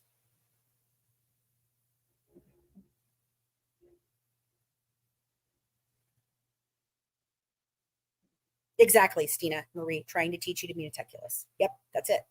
That's it. They dedicated themselves to an entire fancy Dramatica encyclopedia page that is full of lies. And what isn't full of lies is actually proving that I did everything I said I did. So good for you. Thank you, historian, who worked with Tori to do that. But hey, good for you, Belle. Good for you. You did a great job there.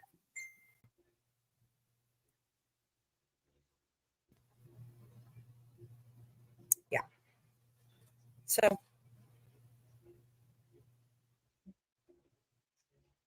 tell me again what I didn't do in my life. Tell me again how I failed, because I'd sure love to know what any of you have accomplished. And when she says that, she's not speaking to her followers. No. I'm talking to the people that run their fucking mouths about me every damn day that only tell fucking lies. And I'll say every one of their names. I don't fucking care.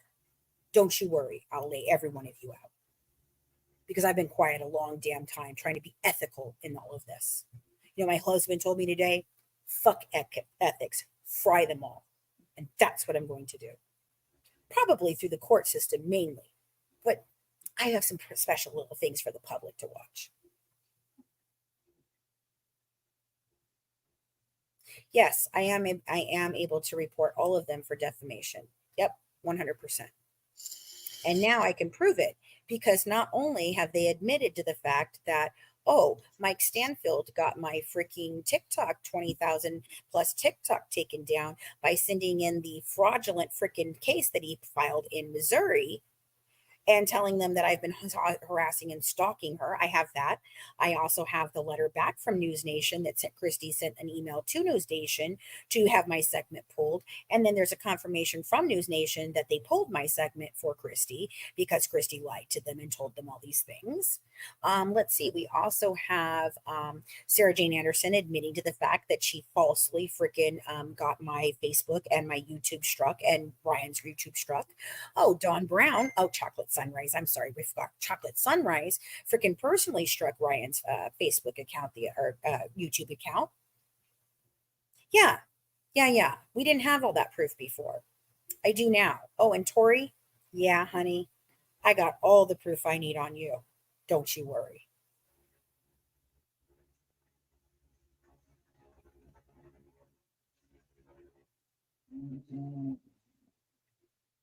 All right. Well, I'm gonna go. I know. I needed to get a little bit of that out real quick though, because That's I fine. tried to maintain through this whole thing, but yeah, You'll figure it all out. I know. I think I did a pretty damn good job of that tonight, keeping it Yep. together. Yeah. All right. Thank you. See y'all later. Again and again, one more time. I'm sorry I didn't listen to you. I should have listened. It's all good. Hard, dude, but I told you I was worth it if you fucking stuck it out with me. I was hard, but I'd be worth it. I'm going to be worth it, and you know it. All right, y'all. See you later. Bye.